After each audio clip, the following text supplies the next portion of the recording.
প্রস্রাব আটকে আছে, প্রস্রাব আসতেছে না, তখন ভিতরে তো তখন এটার অস্থিরতা অন্যরকম। আরো কোনো ক্রমে প্রস্রাব আসতেছে না। তো প্রস্রাব যখন আসতেছে না বাসায় বললাম, বাসায় বলার পরে তখন আমি আমার ওই ঘটনাগুলো আর কি ফিল করতেছি বা বলতেছি বাসায়। আমার আম্মা আছে যে আম্মা আমার একটু আগে ঘরে এরকম এরকম হলো বা এই ঘটনা হলো আর কি, এগুলো হলো। কয় কি বলো তুমি এসব, এগুলা বলতেছে। কারণ তখনও তো আমার কোনো চেঞ্জ আসে নাই, কারণ আমার একটা মানে এগুলো কি যেন একটা হয়ে গেল, এটা এরকম শুধু এইটুকুই জানা যে কি যেন একটা হয়ে গেল তখন আমার সময়টাতে। জি জি জি, শুরু করেন প্লিজ। আমার জন্ম হচ্ছে রংপুর ডিস্ট্রিক্টে। আমার জন্ম খুব ছোট্ট একটা ফ্যামিলিতে, মানে ছোট্ট একটা পরিবারে। আমার মা যখন আমাকে জন্ম দেয় আর কি, জন্ম দেওয়ার পরে জন্মগ্রহণ করলাম, জন্মগ্রহণ করার পরে আমার মার প্রথম বাচ্চা আমি, বা আমার মার প্রথম বাচ্চা হওয়ার পরে সবাই, আমার দাদি আছে যারা বা নানু নানি যারা আছে তারা একটু খুশি হয় যে প্রথম বাচ্চা। বাবা কি করতেন আপনার? আমার বাবা কিছু করে না, কৃষি কাজ করতেন। কৃষি কাজ করতো। মা হাউস ওয়াইফ ছিলেন, বাসায় কাজকর্ম করতো বা পাশের আশেপাশে যাদের বাসায় কাজকর্ম করে খাইতো, এভাবে দিন যেত। মানে খুবই দরিদ্র একটা পরিবার। আপনি দরিদ্র বলতে একদম খুবই দরিদ্র আর কি, যার মা মানুষের বাসায় কাজকর্ম করতো, বাবা কৃষি কাজ করতো, এভাবে সংসার চলতো। যা হোক, পরে আমি জন্মের পর থেকে আমার কেন জানি একটা মানে অসুস্থতা, জন্মের পর হওয়ার পর দেখা গেছে মার বুকের দুধ পান করতে পারি না বা খাইতে পারি না। তারপরে আমার মারও বিভিন্ন প্রবলেম ছিল, বা মা আরো আগ থেকেই মানে আমি যখন গর্ভে ছিলাম, গর্ভে থাকা অবস্থায় আমার মার পেটে একটা টিউমার ছিল। আমি আসলে শুনি নাই, জানি না, মানে আমার খালা যারা আছে বা ফুপি যারা আছে তাদের কাছ থেকেই শুনতে পেরেছি আর কি। আমি পেটে থাকা অবস্থায় আমার মার পেটে টিউমার ছিল, প্লাস আমিও ছিলাম। তো সাধারণ মহিলাদের প্রেগনেন্সি অবস্থায় পেট যেরকম থাকে তার থেকে একটু আমার মার পেটটা একটু বড় বা বেশি বড় দেখা যায়। তো অনেকে বলে যে মানে হয় টুইং বেবি হবে বা দুইটা বাচ্চা হবে আর কি। তো যাই হোক, একটা সময় আমি জন্মগ্রহণ করলাম, দেখা গেছে তখনও ওই যেমন ছিল তেমনই আছে পেট আর কি। বাচ্চা ডেলিভারি হয়ে গেলে একটু ভিনিশ হয় আর কি, স্বাভাবিক হয়ে যায়। তো তখন ওই একই অবস্থা আছে। তারপরেও মানুষ অনেকজন অনেক কথা বলা বলি করে। আমি তো জন্মগ্রহণ করলাম আল্লাহর রহমতে ভালোভাবে বাসায়।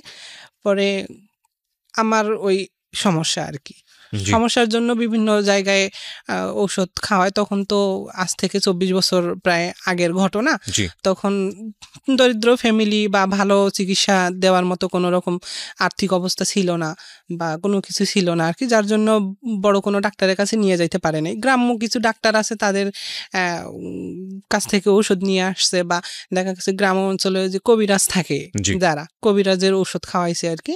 খাওয়ানোর পরে বেশ কিছুদিন পরে দেখা গেছে আস্তে আস্তে আস্তে আস্তে এটা বড় হতে থাকে আর কি, বড় আকার ধারণ করতে থাকে। হ্যাঁ, টিউমারটা। মানে আপনি এটা জন্মের পরের অবস্থা না জন্মের পেটে থাকা অবস্থা? আমি না, এটা জন্মের আগ থেকে এরকম অবস্থা ছিল, বাট আমি যখন জন্মগ্রহণ করি তারপরেও কিন্তু হ্যাঁ ক্রমাগত বেড়ে যাচ্ছে আর কি, বাড়তেছে। তো পরে যখন বাড়তেছে তখন ওই ডাক্তার কবিরাজ দেখায়, আসলে অল্প দিয়ে তো কোনো কিছু হয় না।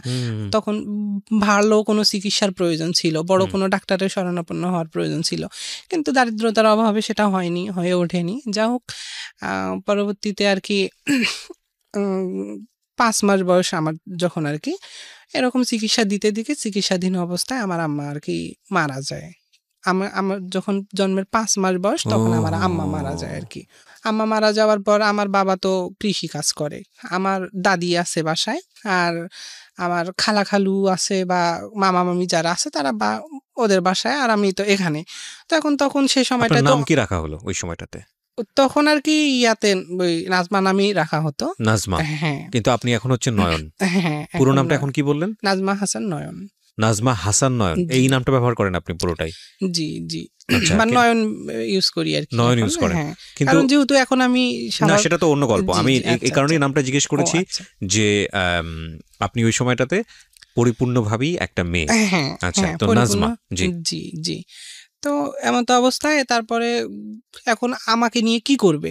বাবা তো মানুষের বাসায় কাজ করতে না গেলে পেট চলে না, পেটে ভাত যায় না।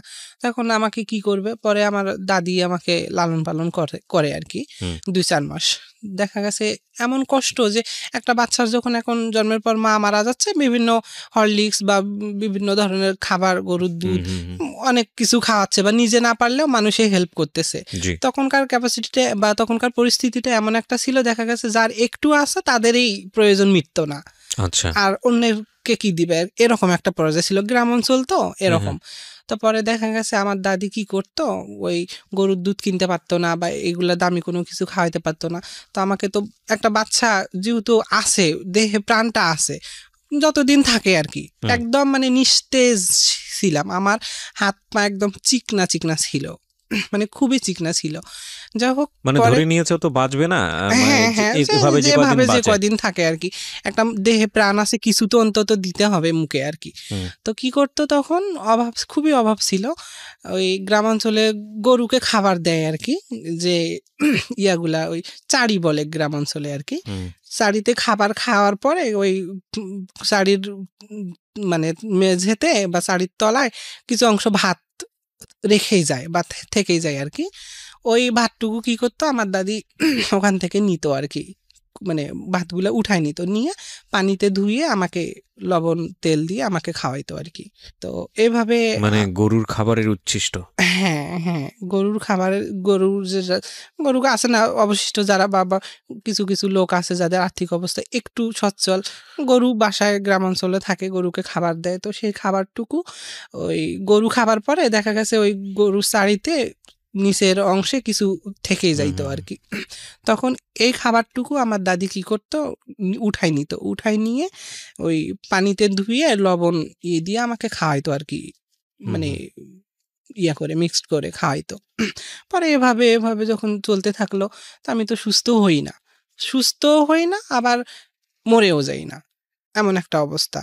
তো এমন তো অবস্থায় কি করে একজন জীবিত একটা বাচ্চা, ছোট মাসুম বাচ্চা, ফেরেশতা বলে যে ফেরেশতার এই, তো তাকে তো আর গলা টিপে হত্যা করা সম্ভব না। তো এখন কি করবে, মেরে ফেলতেও পারে না, খাবার পর্যাপ্ত পরিমাণ দিয়ে বেঁচে রাখবে সেটাও করতে পারে না। তো এভাবে চলতে থাকা অবস্থায় একটা সময় আমার গ্রাম প্রতিবেশী আর কি, খালা হচ্ছে সম্পর্কে আমার মার চাচাতো বোন। তো সে তার 2 ছেলে। তো সে বলতেছে, আচ্ছা সে তো মেয়ে মানুষ, মেয়ে মানুষটা আমার মেয়ে নাই, আমি দেখি তার দায়িত্বটা নেই, বা ঠিক আছে আমাকে দিয়ে দেন। আমার দাদিকে বলতো, চাচি মানে নাজমাকে আমাকে দিয়ে দেন, হ্যাঁ ওকে আমাকে দিয়ে দেন, আমি দেখি ওকে একটু চিকিৎসা দেই বা কি করতে পারি ওর জন্য, আমাকে দায়িত্বটুকু যদি দেন আমি তাহলে নিব।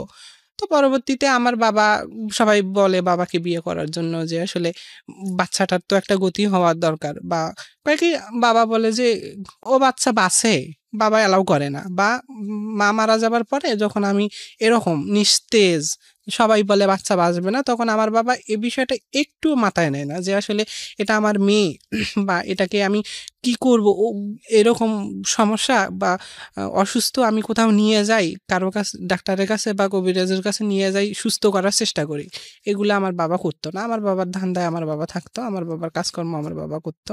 তো যাই হোক, একটা সময়ে উনি নিল আর কি, প্রতিবেশী খালা হচ্ছে, উনি আমার দায়িত্ব নেওয়ার পরে আমাকে বিভিন্ন জায়গায় ডাক্তার নিয়ে যায়, কবিরাজের কাছে। উনিও আশেপাশের প্রতিবেশীদের বাসায় কাজকর্ম করে সংসার চালায় আর কি।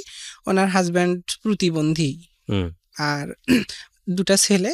তো তখন তো উনি তো সেই তো আমাকে নিচে জাস্ট একটা মানবিকতার খাতিরে, যে বাচ্চাটা মরে যাচ্ছে, আমারও মেয়ে নাই, দেখি নিয়ে একটু লালন পালন করি আর কি। তো এরকম হবার পরে পরে করতেছে আর কি, ওই ডাক্তার কবিরাজ দেখার পর বিভিন্ন জায়গায় দেখানোর পরে একটা সময় দেখা গেছে আমি একটু সুস্থতার দিকে আর কি, একটু মানে হাত পা নাড়াচাড়া করি ভালো, বা চোখ মেলি, বা কথা বলতে হা হু বাচ্চাদের মতো এরকম করি আর কি। তখন তো সবার মুখে একটু হাসি ফুটলো যে না, বাচ্চাটা মনে হয় আসলে বাঁচবে। তো যা হোক, তারপরে এভাবে সুস্থ হচ্ছি না, এখন ওই এর মতো অবস্থায় চিকিৎসা চলতেই থাকে। ওই ডাক্তারে বাজারে আর কি হোমিওপ্যাথিক ঔষধ যেটাকে বলে, সেই হোমিওপ্যাথিক ঔষধের একটা কোর্স দিত 6 মাস খাওয়ানোর জন্য।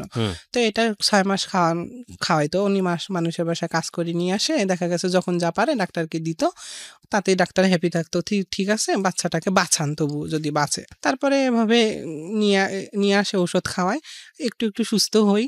তারপরেও এভাবে চলতে চলতে চলতে চলতে দীর্ঘ 5 বছর চলে যায়। সাধারণত তো এখন বাচ্চারা 2 বছর বা 1 বছর বয়সে হাঁটতে পারে, একটু 1.5 বছর বয়সে পরিপূর্ণ হাঁটতে শিখে। তো এভাবে 5 বছর হয়ে গেছে, তারপরেও আমি হাঁটতে পারি না, উঠে দাঁড়াইতে পারি না আর কি। মানে এতটাই দুর্বল। হ্যাঁ, এতটাই দুর্বল, শরীর নিস্তেজ। আমি জাস্ট হাঁটুকু বলি বা কথাটুকু বলি এতটুকু, কিন্তু আমি উঠে দাঁড়াবো। আমার বয়স 5 বছর তখন, তো আমি উঠে দাঁড়াইতে পারি না। আচ্ছা, আমি উঠে দাঁড়াইতে পারি না, তো এটার চিকিৎসা কি? তখন একটু আরো ওর থেকে একটু ভালো চিকিৎসা দেওয়ার চেষ্টা করলো। একটা সময় দেখা গেছে 6 বছর যখন বয়স, আরো 1 বছর পরে ডাক্তার বলতো কি যে ওই বারান্দায় একটা লাঠি বেঁধে দিয়েন, লাঠি বেঁধে দিয়ে লাঠিটাতে ওর হাতটা রশি দিয়ে বাঁধি দিয়ে ওকে একটু এদিকে ডাকেন আবার ওইদিকে ডাকেন, এরকম ডাকাডাকি করলে পরে দেখা যাক কি হয়। পরে যখন ডাক্তার এই সলিউশনটা দিল, বাসায় এসে তারা সেটাই করলো। বারান্দার পিলারে আর কি 2 সাইডে একটা লাঠি বেঁধে দিয়ে আমার হাত রশি দিয়ে ওইটার মধ্যে বাঁধি দেওয়া হতো, দাঁড় করায় আর কি। তা আমি তো পড়ে যাই, উঠতে পারি না। তো এরকম থাকতে থাকতে দেখা গেছে একটা সময় আল্লাহর রহমতে একটু হাঁটতে পারতেছি বা হাঁটা শিখলাম দীর্ঘ 6 বছর পরে। তখন দীর্ঘ 6 বছর পরে আমি একজন মানুষ হিসেবে হাঁটতে শিখি, বা একটা বাচ্চা হিসেবে হাঁটতে শিখি। তো যা হোক, হাঁটতে শিখলাম। হাঁটার পর তো আমার বয়স তো এদিকে অনেক চলে গেল। তারপরে আরেকটু সুস্থ হইলাম আল্লাহর রহমতে। আল্লাহ যতটুকু সুস্থ করলো, করার পরে বলে যে ঠিক আছে বাচ্চাটাকে স্কুলে দে। সবাই বলে, যখন আমার বয়স 8 বছর তখন, বা একটু চলাচল করতে পারি, দৌড়াদৌড়ি করে ঘুরতে পারি, খেলতে পারি, এরকম। তো তখন আর কি বলার পরে আমাকে স্কুলে দেওয়া হয়, প্রাক স্কুলে।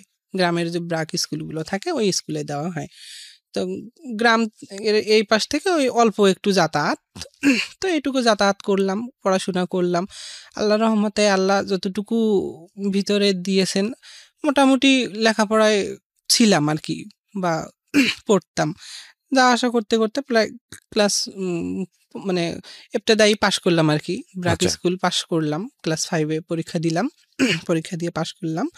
পাশ করার পরে আমাকে ক্লাস 6-এ ভর্তি করে দেওয়া হলো। ক্লাস 6-এ ভর্তি করে দেওয়ার পর আমি চলতেছি স্বাভাবিক, এভাবে চলতেছি, এখন আর কোনো প্রবলেম নেই। আগের যে প্রবলেমগুলো সে সবগুলো সলভ হয়ে গেল, মোটামুটি একটা ব্যবস্থা হয়ে গেছে ইনশাআল্লাহ। খাওয়া দাওয়ার ব্যবস্থা সেরকম নাই, যেমন ওই খালা কি করে মানুষের বাসায় যতক্ষণ কাজ করে নিয়ে আসে না ততক্ষণ আমাকে না খেয়ে থাকতে হতো।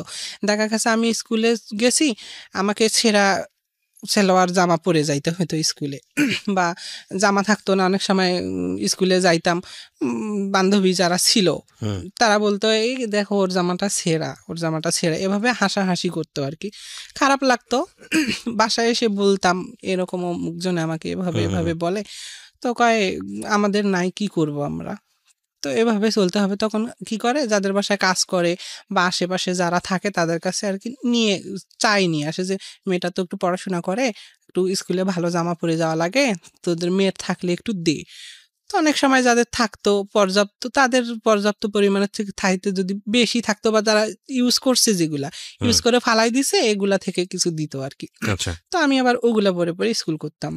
তো এভাবে যাচ্ছে, ক্লাস 6 চলে গেল, 6ষ্ঠ শ্রেণী। তারপরে 7ম শ্রেণীতে যখন উঠলাম আমি, 7ম শ্রেণীতে উঠার পর আমার যে মেয়ে হিসেবে স্বীকৃতি পাওয়ার জন্য যে এটা প্রয়োজন বা মিন্স, আপনি যেটাকে বলছেন যে মানে ন্যাচারালি মেয়ে হওয়ার যেই ব্যাপারটা থাকে প্রকৃতিগতভাবে, আপনি সেভাবেই তখন একটা মেয়ে হলেন। হ্যাঁ, তো আমি জন্মগত সূত্রে একজন মেয়ে। আমি তো আমার স্বাভাবিক চলাফেরা, মানুষের সঙ্গে খাওয়া দাওয়া, উঠা বসা, মেয়ে বান্ধবী, মেয়েদের সাথে খেলা, সবকিছু আমার মেয়েদের মতো। তো পরে আর কি বাসা থেকে করলো, আমাকে নাক ফুটো করে দেওয়া আছে, মেয়েদেরকে যেভাবে একটা বাবা মা বা সমাজ বা পরিবেশ বা মানুষ যে দৃষ্টিতে দেখে বা মেয়েদের নিয়ম কানুন যেগুলো থাকে সেভাবে আমাকে চলা হচ্ছে বা সেভাবে চলতে দেওয়া হচ্ছে। তো আমার নাক ফুটো করে দেওয়া হয়, কান ফুটো করে দেওয়া হয়। দেওয়ার পরে আমি তো আমার শারীরিক প্রবলেম আর কি, যেটা মিন্স বলে আর কি, এটা প্রবলেম না, এটা খুবই ন্যাচারাল, এটা খুব ন্যাচারাল। এবং এটা নিয়ে এখন আমি দেখি যে স্কুল কলেজে এটা নিয়ে খুব সুন্দরভাবে সহপাঠ শিক্ষাক্রম সেখানে বলা হচ্ছে, শেখানো হচ্ছে, জীবনের একটা অংশ। যদিও আমাদের সামাজিকতায় এগুলো নিয়ে কথা বলা ট্যাবু মনে করা হয়, এগুলো নিয়ে কথা বলা কি বলে এটাকে ভালো চোখে দেখা হয় না, মনে করে এটা একটা গোপন বিষয়। কিন্তু এটা আসলে জীবনের একেবারে প্রাত্যহিক জীবনের একটা অংশ। এটা নিয়ে আসলে এতটা বেশি কনজারভেটিভ হওয়ার কি আছে? এবং বলতো আমাদের ধর্মে কিন্তু এটা নিয়ে আরও খুব সুন্দরভাবে আরও ওপেনলি এটাকে ডিসকাস করা হয়েছে, কিন্তু এটাকে না বোধক চোখে দেখা আমার মনে হয় না কোনো প্রয়োজন আছে। জি বলেন। তারপর হ্যাঁ, তারপরে এটা হয়, রেগুলারও হচ্ছে। এখন এভাবে চলতে আমি আমার মতো চলতে আছি। পূর্বের যে সমস্যা কিংবা পূর্বের যে অসুস্থতা বা যে প্রবলেমগুলো ছিল এগুলো আল্লাহ হয়তো বা আমার জীবন থেকে দূরীভূত করে দিল, এটা আমি নিজের কাছে মনে করতেছি। বা আমি বাবা মা বলতো বা আমার আছে না ছোটবেলার কিছু অংশ অনেকের স্মরণ থাকে যে আসলে আমার ছোটবেলায় আমি এরকম করছি ওরকম করছি, এগুলো খেয়াল থাকে আর কি। তো আমারও কিছু কিছু অংশ মনে পড়ে যে আমার জীবনে এরকম এরকম ছিল। তো তারপরে চলতেছি আমার মতো, আমি চলতেছি, ভাবলাম যে আমার জীবনের সমস্যার সমাধান বুঝি হয়ে গেল আর কি। আল্লাহ তাআলা এখন মানুষের ভাগ্যে কার ভাগ্যে কি রাখছে এটা তো কেউ বলতে পারবে না বা বলাটা খুবই মুশকিল ব্যাপার। তিনি ভালো জানেন তার মহিমা কাকে কিভাবে পরিচালিত করবে, তাছাড়া অন্য কারো বোঝার সাধ্য নেই আর কি।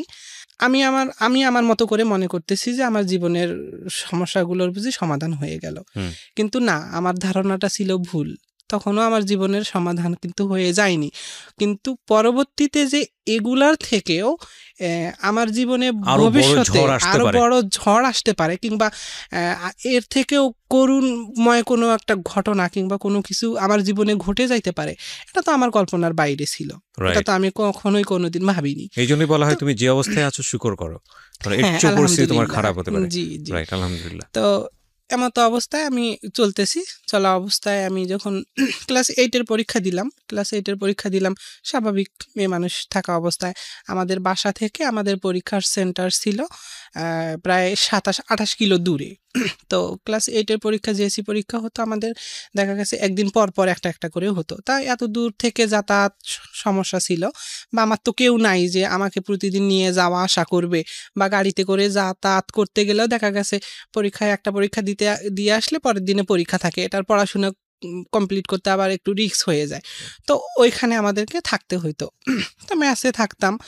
তো আমি এই যে পড়াশোনার ব্যাপারটা একটু বলি, পড়াশোনা করতেছি ক্লাস 6 থেকে ক্লাস 5টা তো একটু যায়, যেভাবেই যায়, পড়াশোনার খরচাটা একটু কম বা লাগে না অত বেশি। আর ব্র্যাক স্কুলে পড়তাম, তো ওই ম্যাডামরা তো জানে যে গরিব মানুষের বাচ্চা পড়াশোনা করতেছে, একটু চালায় নেয় আর কি সবার দিয়ে।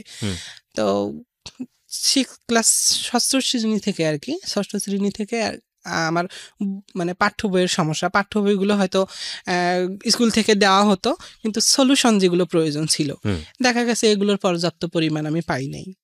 পর্যাপ্ত পরিমাণ বলতে পাইনি, দেখা গেছে ক্লাস 6-এ আমি 2টা একটা হয়তো বা পাইছি এরকম, তারপরে ক্লাস 7-এ হয়তো বা 2-4টা পাইছি এরকম।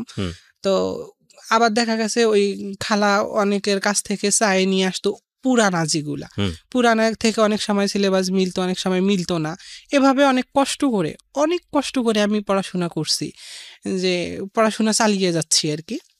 হয়তো নিজের মধ্যে এটা আমার ইচ্ছা ছিল বা আল্লাহ তাআলারও রহমত ছিল বা আল্লাহ তাআলা এভাবে পরিচালিত করবেন হয়তো বা, যার জন্য আমারও চেষ্টা ছিল। তো আমি চেষ্টা করতেছি পড়াশোনা করার জন্য। তো এভাবে চলতেছে। তো ক্লাস 7-এ যখন উঠলাম তখন একটু আস্তে আস্তে যত ক্লাস বাড়তি হচ্ছে বা বড় হচ্ছে তত আমার প্রবলেমগুলো চাপতেছে। মানে যেমন ধরেন খাতা কেনা লাগে বা পরীক্ষার ফি দেওয়া লাগে, তারপরে সলিউশন কেনা লাগে। আমার বান্ধবী যারা আছে তাদের দেখা গেছে একটা করে বইয়ের সলিউশন 2টা করে, বা এরকম সলিউশন। তো পরীক্ষা দিতে গেলাম 8-এর পরীক্ষা, ক্লাস 8-এ, তখনও আমার 2-4টা হয়তো সলিউশন আমি পাইছি, তাও আবার পুরানাগুলা, অনেক সময় মিলে না, সিলেবাস মেলে না। তো বান্ধবী সহ একসঙ্গে একই রুমে থাকি, একটা রুমে ছিলাম 4 জন। তো ওই 4 জন মিলে পড়ি আর কি, একসঙ্গে পড়তেছি, পড়লে ওদের কাছে যাই, কাছে গিয়ে ওরা পড়তেছে, জাস্ট আমি দূর থেকে একটু দেখার চেষ্টা করি যে আসলে কোন কোশ্চেনগুলো পড়তেছে, আমি একটু নলেজ নেই এখান থেকে। তো তারা বলতে, ধুর তুই আমাদেরকে ডিস্টার্ব করিস না, তো একটু আমার কাছে মানুষ থাকলে আমার পড়া হয় না, প্লিজ তুই একটু চলে যা।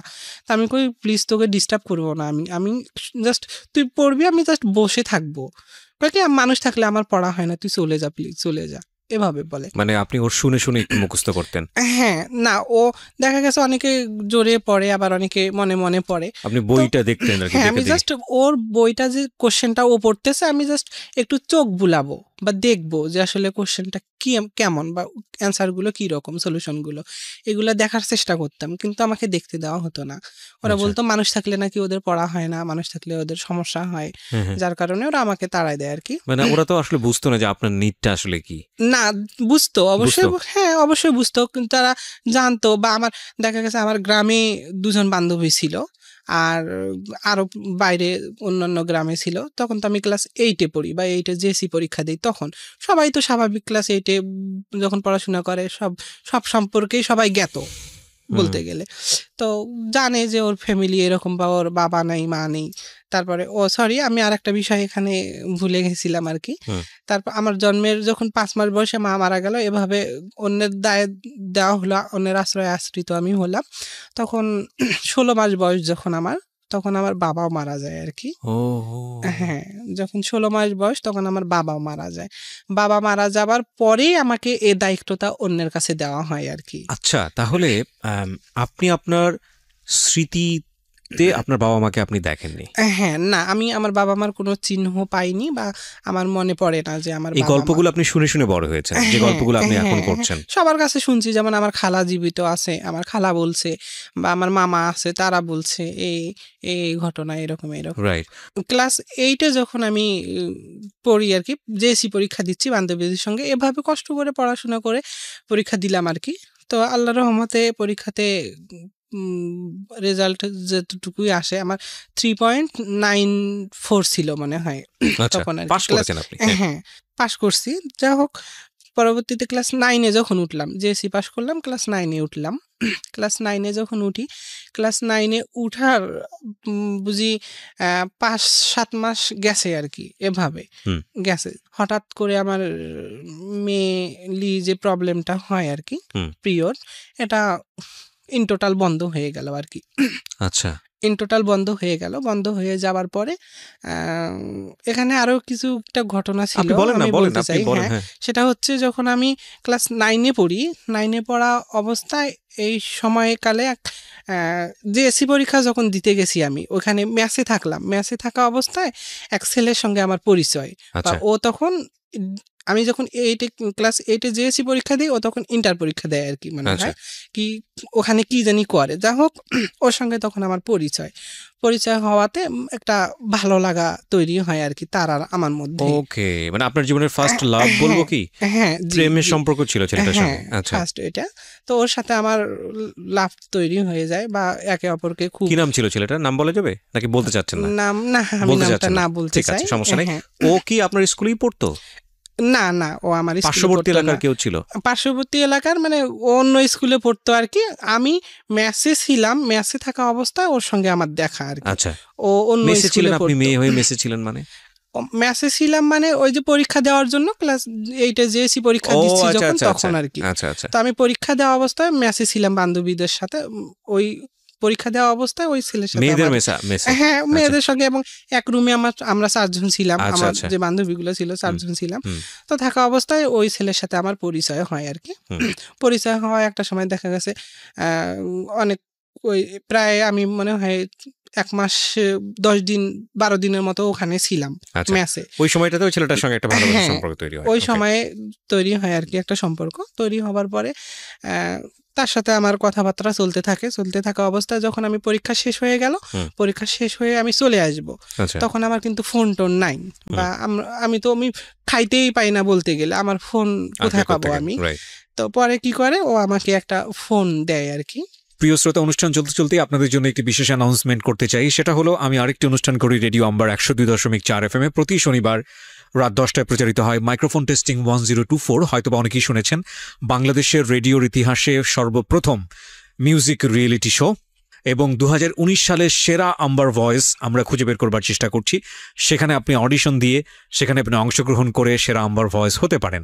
ফোন নাম্বারটি আমি বলে দিচ্ছি। ফোন নাম্বারটি হচ্ছে 09611001024। আমি আবারও বলছি, ফোন নাম্বারটি হচ্ছে 09611001024।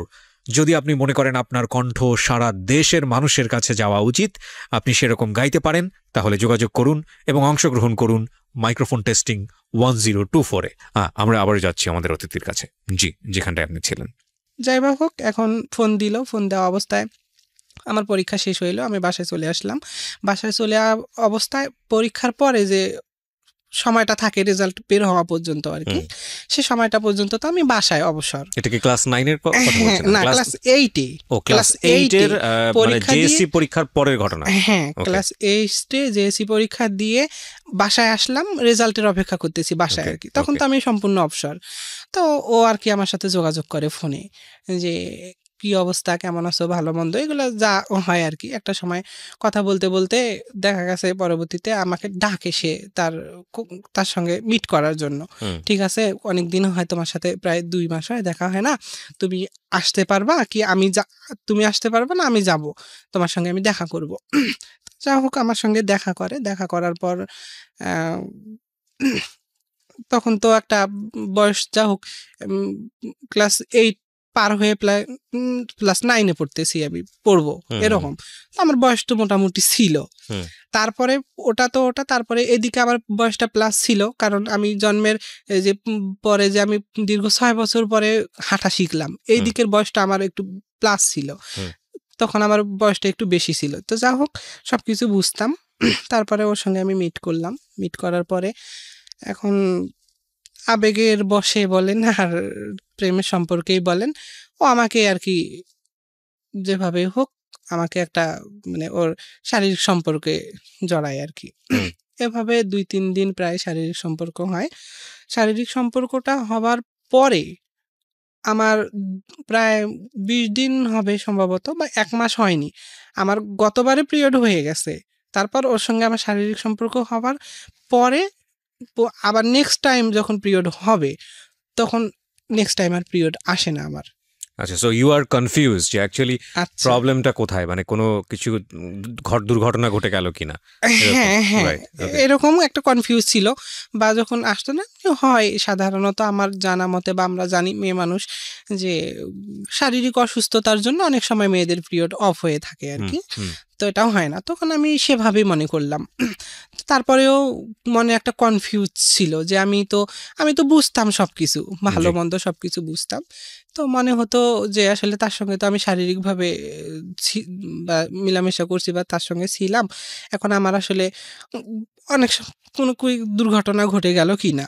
তো যা হোক, পরে না, এরকম কোনো কিছু না।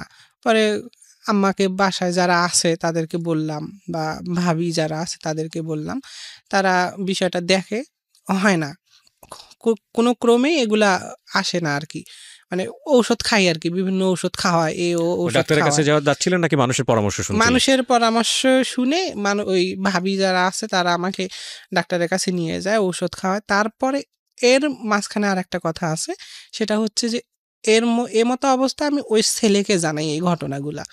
ওকে, যে আসলে এরকম আমার কেন জানি এই প্রবলেম। তো মানুষে তো আমার ভাবি আছে, বা বাসায় এ আছে, ও আছে, অনেক কথা বলা বলি করে আর কি, যে কোনো ইয়া হইল কি না। তো তখন ও কি করে, যে হ্যাঁ হতেও পারে, যে এরকম বলে আর কি। বলার পরে আমাকে ও আর কি একটা ঔষধ সেবন করায়। মানে ও ডাক্তারের কাছে বলে যে এরকম, মানে এটা তো শিওর না, কনফার্ম না যে আসলে আমার পেটে বেবি আসছে কি না, এটা তো আমরা ইয়া না, কিন্তু তারপরেও এটা ধারণা করে নেওয়া হয়েছে যে হ্যাঁ আপনি কনসেপ্ট করেছেন। হ্যাঁ, কনসেপ্ট করছি।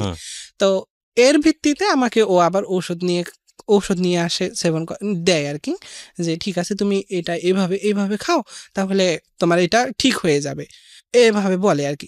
তো আমিও তো সেটা শিওর মনে করলাম। তখন ওই ঔষধগুলো কিন্তু সেবন করি আমি। ওষুধগুলো সেবন করার পরে দেখা গেছে 20 দিনের মতো আর কি, এরকম পরে আমার ভিতরে পেটের মধ্যে ব্যথা অনুভব হয়, শুধু ব্যথা করে, ব্যথা অনুভব হয়, ব্যথা করতে থাকে। আমি বাসায় বলি, মাকে বলি, সবাইকে বলি এরকম কেন লাগে, এরকম সমস্যা।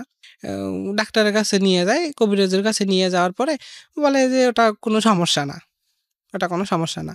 তারপরে এরকম পেট ব্যথা করতে আসি, করা অবস্থায় প্রায় একদিন হঠাৎ আর কি, দিনটা ছিল বৃহস্পতিবারের দিবাগত রাত্রে আমি ঘুম থেকে উঠি, ভোরবেলা ঘুম থেকে যখন, মানে এটা এই যে এখান থেকে শুরু হচ্ছে আমার জীবনের একটা, মানে আবারও একটা প্রবলেম বা আবারও সমস্যায় জড়াচ্ছি। তো যাই হোক, ঘুম থেকে উঠার পরে আমি মাথাটা ঘুরে আসে, মানে বাথরুমের চাপ আসে আর কি।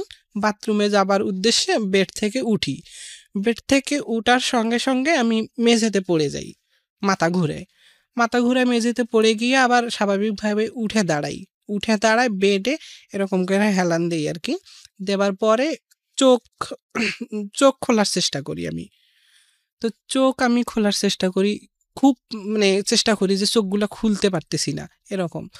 তো অনেক সময় হয় না, ঘুম থেকে উঠলে চোখ লাগে, একটু অন্ধকার লাগে, এটা স্বাভাবিক। তো আমি ভাবতেছি এরকম কিছু, চোখ খুলতেছে না, ঠিক আছে চোখ না খুলুক, আমার নিজের রুম বা দরজা কোন দিকে আনুমানিক এটা তো বোঝা যাবে যে আসলে আমার রুমের দরজা এই দিকে। তো আমি দরজার উদ্দেশ্যে পা বাড়াচ্ছি, তো দরজার উদ্দেশ্যে যখন পা বাড়াচ্ছি তখন আমার পা উঠতেছে না, চোখ এর মধ্যেও কিন্তু চোখ খুলতেছে না, পা উঠতেছে না। তারপরে একটু বিচলিত হলাম বা ভয় পাচ্ছি যে কি ব্যাপার, আমার চোখ খুলতেছে না, পা উঠতেছে না, সব এত চেষ্টা করতেছি কিন্তু হচ্ছে না। তো আমাদের একটা রুম একটা বারান্দা, তো আমি থাকি রুমে আর যাদের আশ্রয় আশ্রিত তারা থাকে বারান্দায়। তো আমি তাদেরকে মা বাবা বলেই ডাকি আর কি, যেহেতু জন্মের পর আমার মা বাবাকে দেখি নাই, তাদেরকে দেখে বড় হয়েছি, তারাই আমার মা বাবা এরকম আর কি। তো আমি রুম থেকে বারান্দায় ডাক দিব যে আমার এমন লাগতেছে কেন, মা করে ডাক দিব, মুখ দিয়ে আমার কথা আসতেছে না। যখন মুখ দিয়ে কথা আসতেছে না তখন আরো বেশি ভয় ভিতরে ঢুকে গেল। আমি কিছু দেখতে পাচ্ছি না ঠিক আছে, কিন্তু এটা অনুভব করতে পারতেছি আমি। আসে না, এখন একটা সুস্থ মানুষও যদি চোখ বন্ধ করে, এই আমি এটা করব ওটা করব বা এখন এটা করব তখন এটা করব, এটা তো বোঝা যায়, এটা তো সবাই বুঝতে পারে। তো সেরকম আমি চোখ খুলতে পারতেছি না ঠিকই, বাট আমি বুঝতে পারতেছি, যে অনুভব করতে পারতেছি, ফিল করতে পারতেছি যে আমার এগুলো হচ্ছে। আমি চোখ খুলতে পারতেছি না, আমি পা তোলার চেষ্টা করতেছি, পা তুলতে পারতেছি না, আমি মুখ দিয়ে কথা বলার চেষ্টা করতেছি। দাঁড়ায় থাকা অবস্থা নাকি বিছানায় শোয়া অবস্থা? না, দাঁড়ায় থাকা অবস্থা। ওই যে পড়ে গেলাম, পড়ে গিয়ে সায়েন্সের ব্যাখ্যা আছে, অনেকে বলে বোবা ধরা, অনেকেই বিভিন্ন রকম ভাবে ব্যাখ্যা করে, সায়েন্সের ব্যাখ্যা আছে, যা হয়েছে তাই বলেন। হ্যাঁ আচ্ছা, ওটা তো শুনছি আমি, যে ঘুমন্ত অবস্থায়, ঘুমে থাকা অবস্থায় যখন ওই কথা টথা বলতে পারে না বা হাত পা নাড়াচাড়া করে বা অন্যরকম করে, এটা তো এমন না, আমি তো ঘুমে না তখন। হ্যাঁ, আমি তো ঘুম থেকে উঠে দাঁড়াইছি, উঠে দাঁড়িয়ে মেঝেতে পড়ে গেছি, মেঝেতে পড়ে গিয়ে আবার স্বাভাবিক দাঁড়াইছি। আমি মেঝেতে স্ট্রেট দাঁড়ায় আমার এগুলো হচ্ছে, আমি এটা একদম স্পষ্ট বলতে পারতেছি বা বুঝতে পারতেছি যে এরকম হচ্ছে।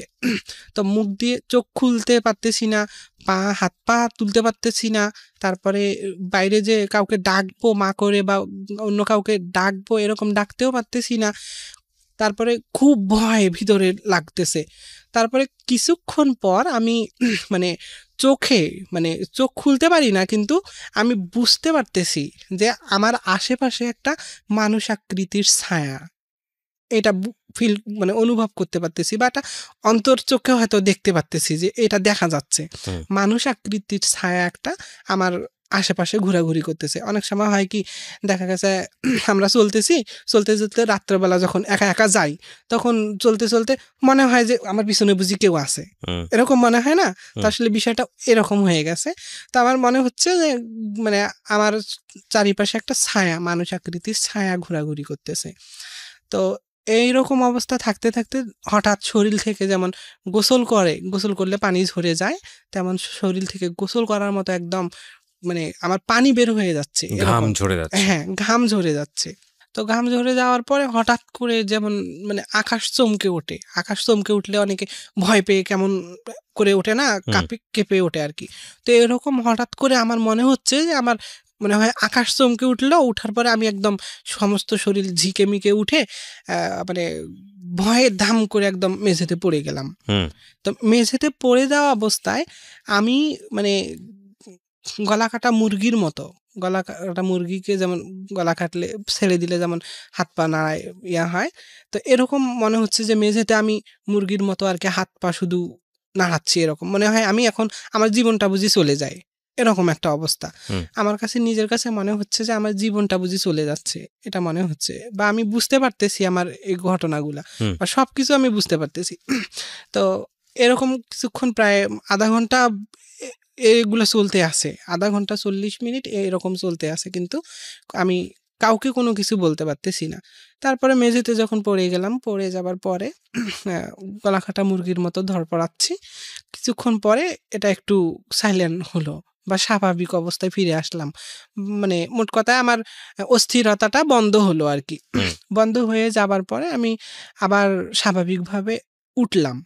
স্বাভাবিকভাবে উঠে আবার ওই দাঁড়ায় থাকা অবস্থায় মনে হচ্ছে আমার ভিতরের নাড়ি ভুঁড়িগুলা সমুদ্রের ঢেউয়ের মতো ওলটপালট হচ্ছে, এরকম মনে হচ্ছে যে ভিতরে একদম নাড়ি ভুঁড়িগুলো একদম কেমন কেমন করতেছে, এরকম মনে হচ্ছে যে ওলটপালট করতেছে। তো এরকম কিছুক্ষণ হলো, হবার পরে আমি একটা সময় স্বাভাবিক অবস্থায় ফিরে আসলাম বা আমার সেন্স আসলো বলতে আমি হাত পা নাড়াতে পারতেছি, আস্তে আস্তে চোখটা ঘুরলো। তারপরে বাহিরে যাচ্ছি আর কি। তো বাহিরে যাওয়া অবস্থায় আমার খুব বাথরুমের চাপ আসে। তো বাথরুমের চাপ আসাতে বাথরুমে যাই আর কি। বাথরুমে যায় আমি মানে প্রস্রাবের জন্য প্রেসার দিচ্ছি আর কি, যে প্রস্রাব আসুক, কিন্তু প্রস্রাব আসতেছে না, আমার প্রস্রাব আটকে আছে, প্রস্রাব আসতেছে না। তখন ভিতরে তো তখন এটার অস্থিরতা অন্যরকম আরো, কোনো ক্রমে প্রস্রাব আসতেছে না। তো প্রস্রাব যখন আসতেছে না বাসায় বললাম, বাসায় বলার পরে তখন আমি আমার ওই ঘটনাগুলো আর কি ফিল করতেছি বা বলতেছি বাসায়। আমার আম্মা আছে যে আম্মা আমার একটু আগে ঘরে এরকম হলো বা এই ঘটনা হলো আর কি, এগুলো হলো। কয় কি বলো তুমি এসব, এগুলা বলতেছে। কারণ তখনও তো আমার কোনো চেঞ্জ আসে নাই, কারণ আমার একটা মানে এগুলা কি যেন একটা হয়ে গেল, এটা এরকম শুধু এইটুকুই জানা যে কি যেন একটা হয়ে গেল, তখন আমার সেন্স আসে নাই। তো এই যে বাথরুম আটকে আছে, এটা আসতেছে না, এটাই প্রবলেম। তো যখন এটা আসতেছে না, তারপর ওই অনেক চেষ্টা করতেছি, হচ্ছে না। তো পরে বাসায় বললাম, বাসায় বলাতে আমাকে ডাক্তারের কাছে নিয়ে গেল আর কি। ডাক্তারের কাছে নিয়ে যাওয়ার পরে ওরা তো ডাক্তার বিভিন্ন টেস্ট দিল, খুব স্বাভাবিক। আচ্ছা, টেস্টগুলো যখন দিল তখন টেস্টের মানে ব্যয়বহুল আর কি।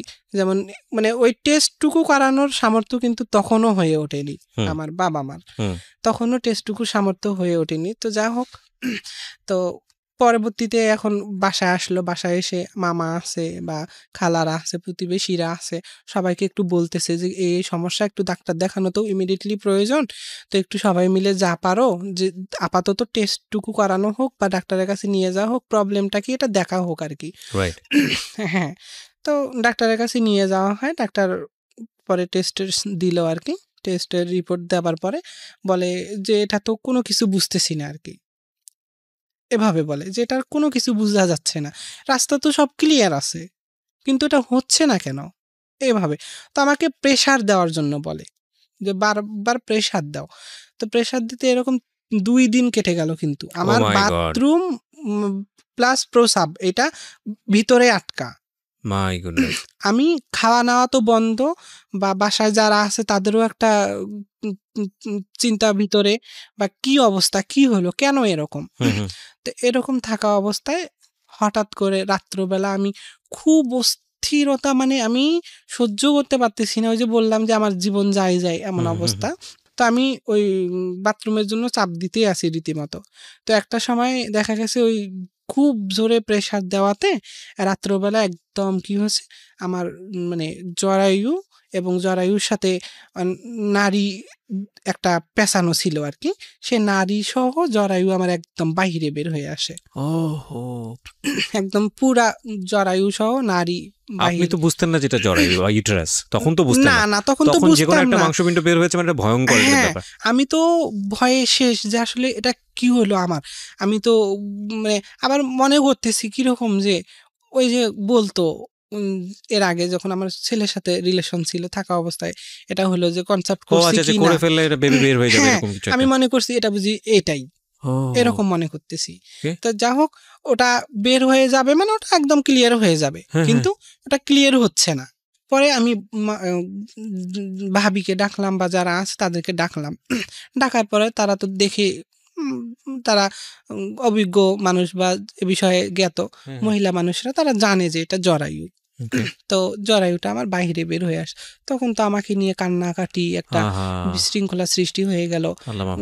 হ্যাঁ, সবাই বলে এই যে এটা কি হলো, এটা কি হলো, এই মেয়ে বুঝি আর বাঁচবে না, এরকম বলে আর কি সবাই। তো যখন এভাবে বলে পরে আবার ইমিডিয়েটলি আমাকে রংপুর মেডিকেল হসপিটালে নিয়ে যাওয়া হলো। হ্যাঁ, ওই সময়টাতে নিয়ে যাওয়ার পরে রংপুর মেডিকেলে নিয়ে যাওয়ার পরে এমন একটা পজিশন যে ওই জরায়ুটা এখন পরে আর কি মেডিকেলি রিপোর্টে আসছে যে একটা চর্বি জাতীয় জিনিস এসে ওই প্রেসার দেওয়াতে ওইটা একদম বাইরে আউট করে দিয়ে চর্বি জাতীয় জিনিসটা এসে একদম ভিতরে ব্লক করে দিছে। এটা আর ভিতরে কোনোভাবে প্রবেশ করা পসিবল না। এটা মানে ডাক্তারি রিপোর্ট বলতেছে আর কি, যে হরমোন থেকে এটা আসে বাইরে জরায়ুটাকে আউট করে দিয়ে এটা একদম ব্লক করে দিছে জায়গাটা, যার জন্য এটা আর ভিতরে দেওয়া পসিবল না। এখন ভিতরে দিতে গেলে কি করতে হবে, অপারেশন করতে হবে। এটা বললো। তো এখন অপারেশন কে দিবে, ওরা দিবে কিনা বা কে দিবে কিনা, বা অপারেশনের তো একটা ব্যয় আছে, ডাক্তার তো আর এমনি এমনি এগুলো করবে না। রাইট, এবং একটা মেয়ের জরায়ু না থাকা মানে তো সে বেবি কনসিভ করতে পারবে না। কি ভয়ঙ্কর অবস্থা। হ্যাঁ, তারপরে এরকম অবস্থায় যখন ওই আমার কিন্তু এর মতো অবস্থায় আছে, আবার আস্তে আস্তে ব্লিডিংও হচ্ছে, এর মতো অবস্থা এভাবেই আছে আমার। অপারেশনের মানে যেটা দরকার, টাকা পয়সার দরকার, ডাক্তার পাচ্ছে না, প্লাস অপারেশন করতেছে না, এরকম ওরা ফেলে রেখেছে। হ্যাঁ, ফেলে রাখছে এভাবে। তো যখন ফেলে রাখছে পরে বাসা আসলো, আমাকে ভর্তি দিল আর কি। ভর্তি দেওয়ার পরে বাসা আসলো, বাসায় এসে চেয়ারম্যান ছিল, মেম্বার ছিল যারা, তাদেরকে বলার পরে তারাও হেল্প করলো। তারপরে দেখা গেছে গ্রামের কিছু ছেলেপেলেরা হাট কালেকশন যেটাকে বলে আর কি, সবাইকে বললো যে এই প্রবলেম, আসলে কিছু হেল্প করেন, চিকিৎসা দিতে হবে বা চিকিৎসা করতে হবে। তো তখন পরে ওখান থেকে আর কি ওরা পারলো না পারা অবস্থায় আমাকে ঢাকায় আর কি পাঠানো হলো হসপিটালে। প্রিয় শ্রোতা, এখানে একটু বলে রাখি, আপনাদেরকে ইন্টারাপ্ট করছি, মাফ করবেন। গল্পটা খুবই ইন্টারেস্টিং লাগছে আপনাদের কাছে। আপনারা আমার ইউটিউব চ্যানেলে আসলে কিন্তু ওকে দেখতে পাবেন, এবং ওনার পুরো গল্পটাই আমি ইউটিউব ভার্সন করে আমার ইউটিউব চ্যানেলে আপলোড করেছি। আপনারা যদি ওকে দেখতে চান ভিডিও আকারে, এটা কিন্তু আছে। এবং ওনার যেই মেয়ে বয়সের যে ছবিটা, উনি আমাদের জন্য একটা ছবি নিয়ে এসেছেন আজকে, রাইট? ওনার যখন মেয়েলি অবস্থার যে ছবিটা, নাজমা তো এখন নয়ন হয়েছে, আপনারা গল্পের ট্রান্সফরমেশনের মধ্যে রয়েছেন। তো এগুলো সব আমার ভিডিওতে আছে, আপনারা গেলে ওখানে দেখতে পারবেন। আমার যেখানে গেলে আপনারা দেখতে পারবেন সেই ইউটিউবের ঠিকানাটা বলছি, www.youtube.com/RJKibriya.fm। আমি আবারও বলছি, www.youtube.com/RJKebriya.fm। চ্যানেলটি আছে কিব্রিয়া আরজে নামে, এটা ইউটিউবের ভেরিফাইড চ্যানেল। আপনারা ওখানে গিয়ে অবশ্যই ওনাকে দেখতে পারেন, এবং একই সাথে আরও অনেক ভিডিও আছে ওখানে চাইলে আপনারা দেখতে পারেন। এবং ইফ ইউ ওয়ান্ট, আপনি যদি চান, আমি আপনাকে মানে বলবো না যে বিনীতভাবে রিকোয়েস্টও করবো না, ইফ ইউ ওয়ান্ট, আপনি চাইলে আমার চ্যানেলটি সাবস্ক্রাইবও করতে পারেন। আচ্ছা, জি বলেন। তারপরে তখন হাট কালেকশন বা সবার কাছে হেল্প নিয়ে আর কি গেল ডাক্তারের কাছে। যাওয়ার পরে ওখান থেকে তাদের পক্ষেও এটা সম্ভব ছিল না, যে অপারেশনটা খুব ক্রিটিক্যাল ছিল। হাট কালেকশন মানে হাটের মধ্যে পয়সা তুলেছে আপনার জন্য, বাজারে দোকান যেগুলো থাকে তাদের কাছ থেকে আর কি একটা হেল্প, যে সাহায্য করেন অসুস্থতার জন্য, চিকিৎসা দেওয়া হবে। তখন আর কি কিছু টাকা হবার পরে আমাকে ওখানে যাওয়া হলো, আবার যেখানে ভর্তি দেওয়া হয়েছে। পরে ওনারা ওদের মাধ্যমে আসলে অপারেশনটা হয়নি, বা ওরা করতে পারেনি। পরে আমাকে বলতেছে ঠিক আছে আমাদের দ্বারা এটা হয়তো বা হবে না, আপনারা ঢাকায় নেন। আচ্ছা, তো পরে ঢাকায় নিয়ে আসছে। তখন আপনি ক্লাস 8 থেকে 9-এ উঠতেছেন এইরকম সময়। 8-এর পরীক্ষা মানে জেএসসি পরীক্ষার পরের যে গ্যাপটা, এই সময়ের ঘটনা এগুলো। আচ্ছা, তারপরে এভাবে চলতেছে, চলার পরে আমাকে ঢাকায় নিয়ে আসা হলো। ঢাকায় নিয়ে আসে চিকিৎসা দেওয়া হলো। চিকিৎসা দেওয়ার পরে এখানে ওই একই অবস্থা। পরে কি করলো, মানে ওই ডাক্তারি ভাবে কোনোভাবে আর কি না, মানে জরায়ুটা কেটে ফেলা হলো। ইউটেরাসটাকে ফেলে দিল? হ্যাঁ, জরায়ুটাকে কেটে ফেলা হলো। আপনাদেরকে ইনফর্ম করা হয়েছিল যে ইউটেরাসটা ফেলে দিলে কি হবে? হ্যাঁ, বলা হয়েছিল, প্লাস বলা হয়েছে যে এটা কোনোভাবে সম্ভব না। ঠিক আছে, এখন এখানে জীবন মরণের প্রশ্ন হয়ে দাঁড়িয়েছে, তখন তো আর পসিবল না যে এটাকে কোনোভাবে রাখি বা কোনো কিছু করি। যাই হোক, ওই জরায়ুটাকে কেটে ফেলা হলো। কেটে ফেলায় ওই জরায়ুর সঙ্গে যে নারটা ছিল আর কি, নার বলে যেটাকে, পেঁচানো ছিল, ওইটা খুলে দিয়ে ওই জরায়ু কেটে ফেলছে। তারপরে আস্তে আস্তে আস্তে আস্তে এটা অটোমেটিকলি ভিতরে চলে যায়। না, কিন্তু এখানে ইউরিনের তো একটা এক্সিট হওয়ার একটা ব্যাপার আছে। এতদিন তো আপনি কিভাবে আপনি কি করেছেন, মানে আপনার কি পেট ফুটো করে বা কোনো কিছু করে এটার ব্যবস্থা করেছিল নাকি ওইভাবেই আছেন? না, তো যখন আমার ওই যে জরায়ু বের হয়ে আসলো, মানে আমার সব ক্লিয়ার হয়ে গেল। ও, জরায়ু বের আসার সঙ্গে সঙ্গে আপনার সব ক্লিয়ার হয়ে গেছে? হ্যাঁ, আচ্ছা, জরায়ু যখন বের হয়ে আসে তখনই আমার মানে বাথরুম প্রস্রাব সব ক্লিয়ার হয়। তখন শুধু সমস্যা ছিল ইউটেরাসটা কি করবেন, মানে ভিতরে নিতে পারতেছেন না। হ্যাঁ, তো যাই হোক, পরে যখন জরায়ুটা কেটে ফেলা হলো, কেটে ফেলার পরে নার যেটা ছিল ওটা আস্তে আস্তে ভিতরে গেল। যাওয়ার পরে তো এই জরায়ু কেটে ফেলাতে আরো বেশি ক্রিটিক্যাল অবস্থা হয়ে গেল, যে আমি বাঁচা না বাঁচার প্রশ্ন হয়ে দাঁড়ালো এখানে, যে আমি বাঁচবো না বাঁচবো এরকম। কেন? তো এটা জানি না কেন ডাক্তাররা পরে ওই জরায়ুটা কেটে ফেলাতে কি সমস্যা হয়েছিল সেটা আমার কাছে জ্ঞাত না আমি। তো ওই কেটে ফেলাতে আর কি পরে আমার জীবন মরণের প্রশ্ন হয়ে দাঁড়ালো এখানে। আমি আইসিইউ এর মধ্যে 13 দিন ছিলাম। 13 দিন থাকা ঢাকা মেডিকেলে? হ্যাঁ, ঢাকা মেডিকেলে আইসিইউ এর মধ্যে 13 দিন ছিলাম আমি। আচ্ছা, তো 13 দিন থাকা অবস্থায় এই 13 দিনের মধ্যেই আর কি, মানে 13 দিন পরে যখন আইসিইউ থেকে আমাকে বের করা হলো, বা 13 দিন আইসিইউ এর মধ্যে থাকা অবস্থা আমি একটু ইমপ্রুভ হলাম। পরে ইমপ্রুভ হয়ে আমাকে বেডে দেওয়া হলো। তো বেডে দেওয়ার পরে আমি আমার শারীরিক চেঞ্জটা বুঝতে পারি। কিরকম? যেমন কিরকম চেঞ্জ এখানে বলি। চেঞ্জ বলতে কিরকম, যে আমি তো বরাবর ওয়াশরুমে যাওয়া আসা করতেছি প্রস্রাব পায়খানার জন্য, বা যাচ্ছি আর কি। তো যাওয়াতে বুঝি যে যখন আমি প্রস্রাব করি, প্রস্রাব করতে গিয়ে একটা মানে নারী অংশ, মানে এরকম নার জাতীয় একটা বাহিরে বের হয়ে আসতে চায়। ওকে, আচ্ছা, এরকম মনে হয় যে যখন প্রস্রাব করতে আসি তখন মনে হয় যে একটা নার জাতীয় কোনো কিছু। নার মানে আপনি বলছেন ইটস লাইক আ পাইপ বা নলের মতো কোনো একটা কিছু? হ্যাঁ, নলের মতো কিছু, যে মানে বাহিরে বের হয়ে আসতে চায়। এখানে একটু ইন্টারাপ্ট করছি, ভিডিওতে যারা দেখছেন এবং একই সাথে অডিওতে যারা শুনছেন, প্লিজ আজকের এই এপিসোডটাকে আপনারা মেডিকেল সায়েন্সের জায়গাটা থেকে নেবেন। এগুলো বোঝানোর জন্যই আমরা এই জিনিসগুলোকে এক্সপোজ করছি, কারণ অনেকেরই অনেক ধরনের কোয়েশ্চেন থাকতে পারে। And most importantly, I am not a doctor, I am not a physician. উনি যেটা বলছেন সেগুলো যে একদম ফুল ইনভেস্টিগেট করে আপনাদের এখানে উপস্থাপন করা হচ্ছে তা নয়। আপনারা চাইলে ওনাকে সন্দেহ করতে পারেন, আপনারা চাইলে অবিশ্বাসও করতে পারেন, আপনারা চাইলে আপনাদের জায়গাটা থেকে পুরো গল্পটাকে বাদ দিয়ে দিতে পারেন, সেই সুবিধা আছে। আমরা আমাদের জীবন গল্পের ডিসক্লেইমারে সবসময় কথাটা বলি যে আমাদের জীবন গল্পের সবচেয়ে বড় সীমাবদ্ধতা হচ্ছে এটাই, যে যিনি এসে তার গল্পটা বলেন সেটা আমরা ইনভেস্টিগেট করি না বা করতে পারি না, বা আমাদের এখানে সীমাবদ্ধতা আছে। সুতরাং উনি যে কথাগুলো বলছেন সেগুলো অতিরঞ্জিত করে বলা, সেগুলো ভুল বলা বা সেগুলো মিথ্যা বলা, কিংবা সেগুলোর মধ্যে অনেক কিছু যোগ বিয়োগ করা, সেগুলোর ব্যাপার হতেই পারে এবং সেখানে আপনার অবিশ্বাসের বিষয় থাকতেই পারে। সুতরাং বিশ্বাস অবিশ্বাস একেবারেই আপনার নিজস্ব, এই বিষয়টা আমরা লিবার্টি দিচ্ছি আপনাকে। ওকে, বলেন। তারপরে ওই নলের মতো একটা বের হয়ে আসতে চায় এরকম মনে হয়। তো আমি পরে ডাক্তারের সঙ্গে বিষয়টা শেয়ার করি আর কি, বা আমার তখন তো আপনি মেডিকেলেই আছেন? হ্যাঁ, তখন আমি মেডিকেলেই আছি। আমি মেডিকেলে A to Z আমি 2 মাস 15 দিনের মতো ছিলাম আর কি। ডাক্তারের কাছে বললেন? হ্যাঁ, ডাক্তারের কাছে শেয়ার করলাম। তারপরে আবার ডাক্তার টেস্ট দিল আর কি, আবার নতুন করে টেস্ট। তো এই টেস্টগুলো দেওয়ার পরে এই টেস্টগুলো এখন কিভাবে আবার এই টেস্টগুলো করাবে, এটার সামর্থ্য তখনও ছিল না। এরকম অবস্থা। তো তারপরে আবার ওই বাসায় গেল, বাসায় গিয়ে আবার যে কোনোভাবে ম্যানেজ করলো আর কি, কারণ এখানে যেহেতু জীবন মরণের প্রশ্ন হয়ে দাঁড়িয়েছে, একজন মানুষকে বাঁচানো ফরজ, তো বাঁচানোর জন্য যা করা লাগে আর কি, বা বাসায় যা হয়তো কিছু কিছু অংশ বা কিছু জিনিসপত্র ছিল এগুলো অন্যের কাছে বিক্রি করলো, করার পরে আমাকে নিয়ে আসে দেওয়া হলো আর কি।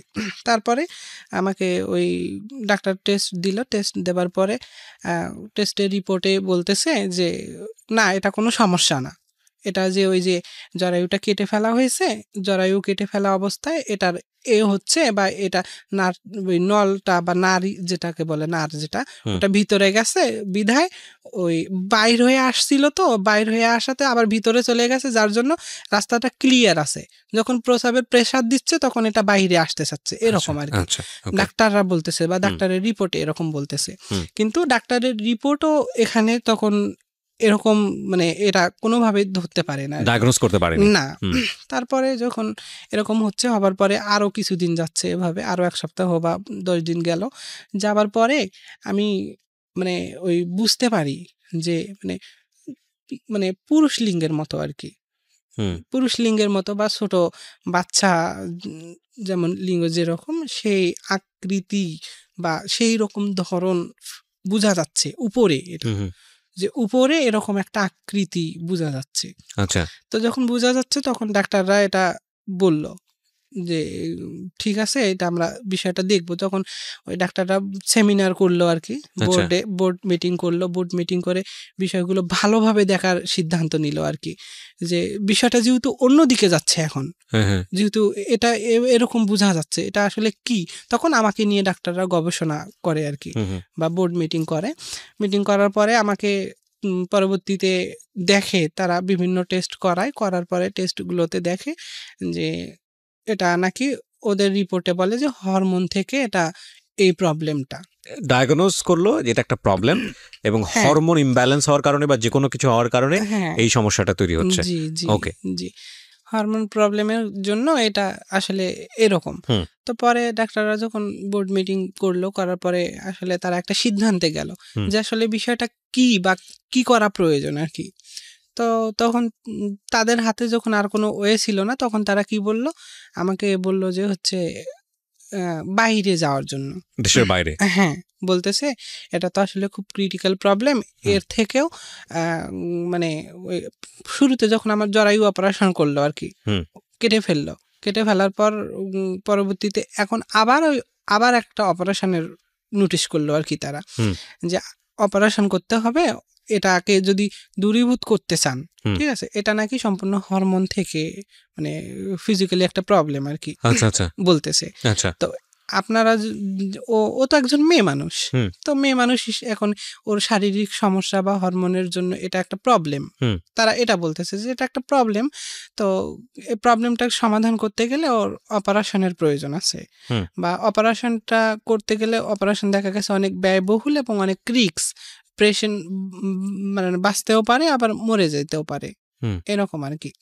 তো তখন আমার বাবা মা বলে যে ঠিক আছে, আমাদের তো এমন কোনো সামর্থ্য নেই যেটার মাধ্যমে আমরা এটা করব, তো আমার মেয়ে যাই হোক আর যাই হোক মানে মানুষ আছে, এটা বলে যে মানুষ আছে। অনেক সময় অনেক জায়গায় আমরা শুনি যে আল্লাহ প্রদত্তভাবে অনেক কিছুই শুনতে পাই, যে এটা এই জায়গায় অমুক এমন হয়েছে বা অমুক জায়গায় এরকম হয়েছে, অনেক কিছু শোনা যায়।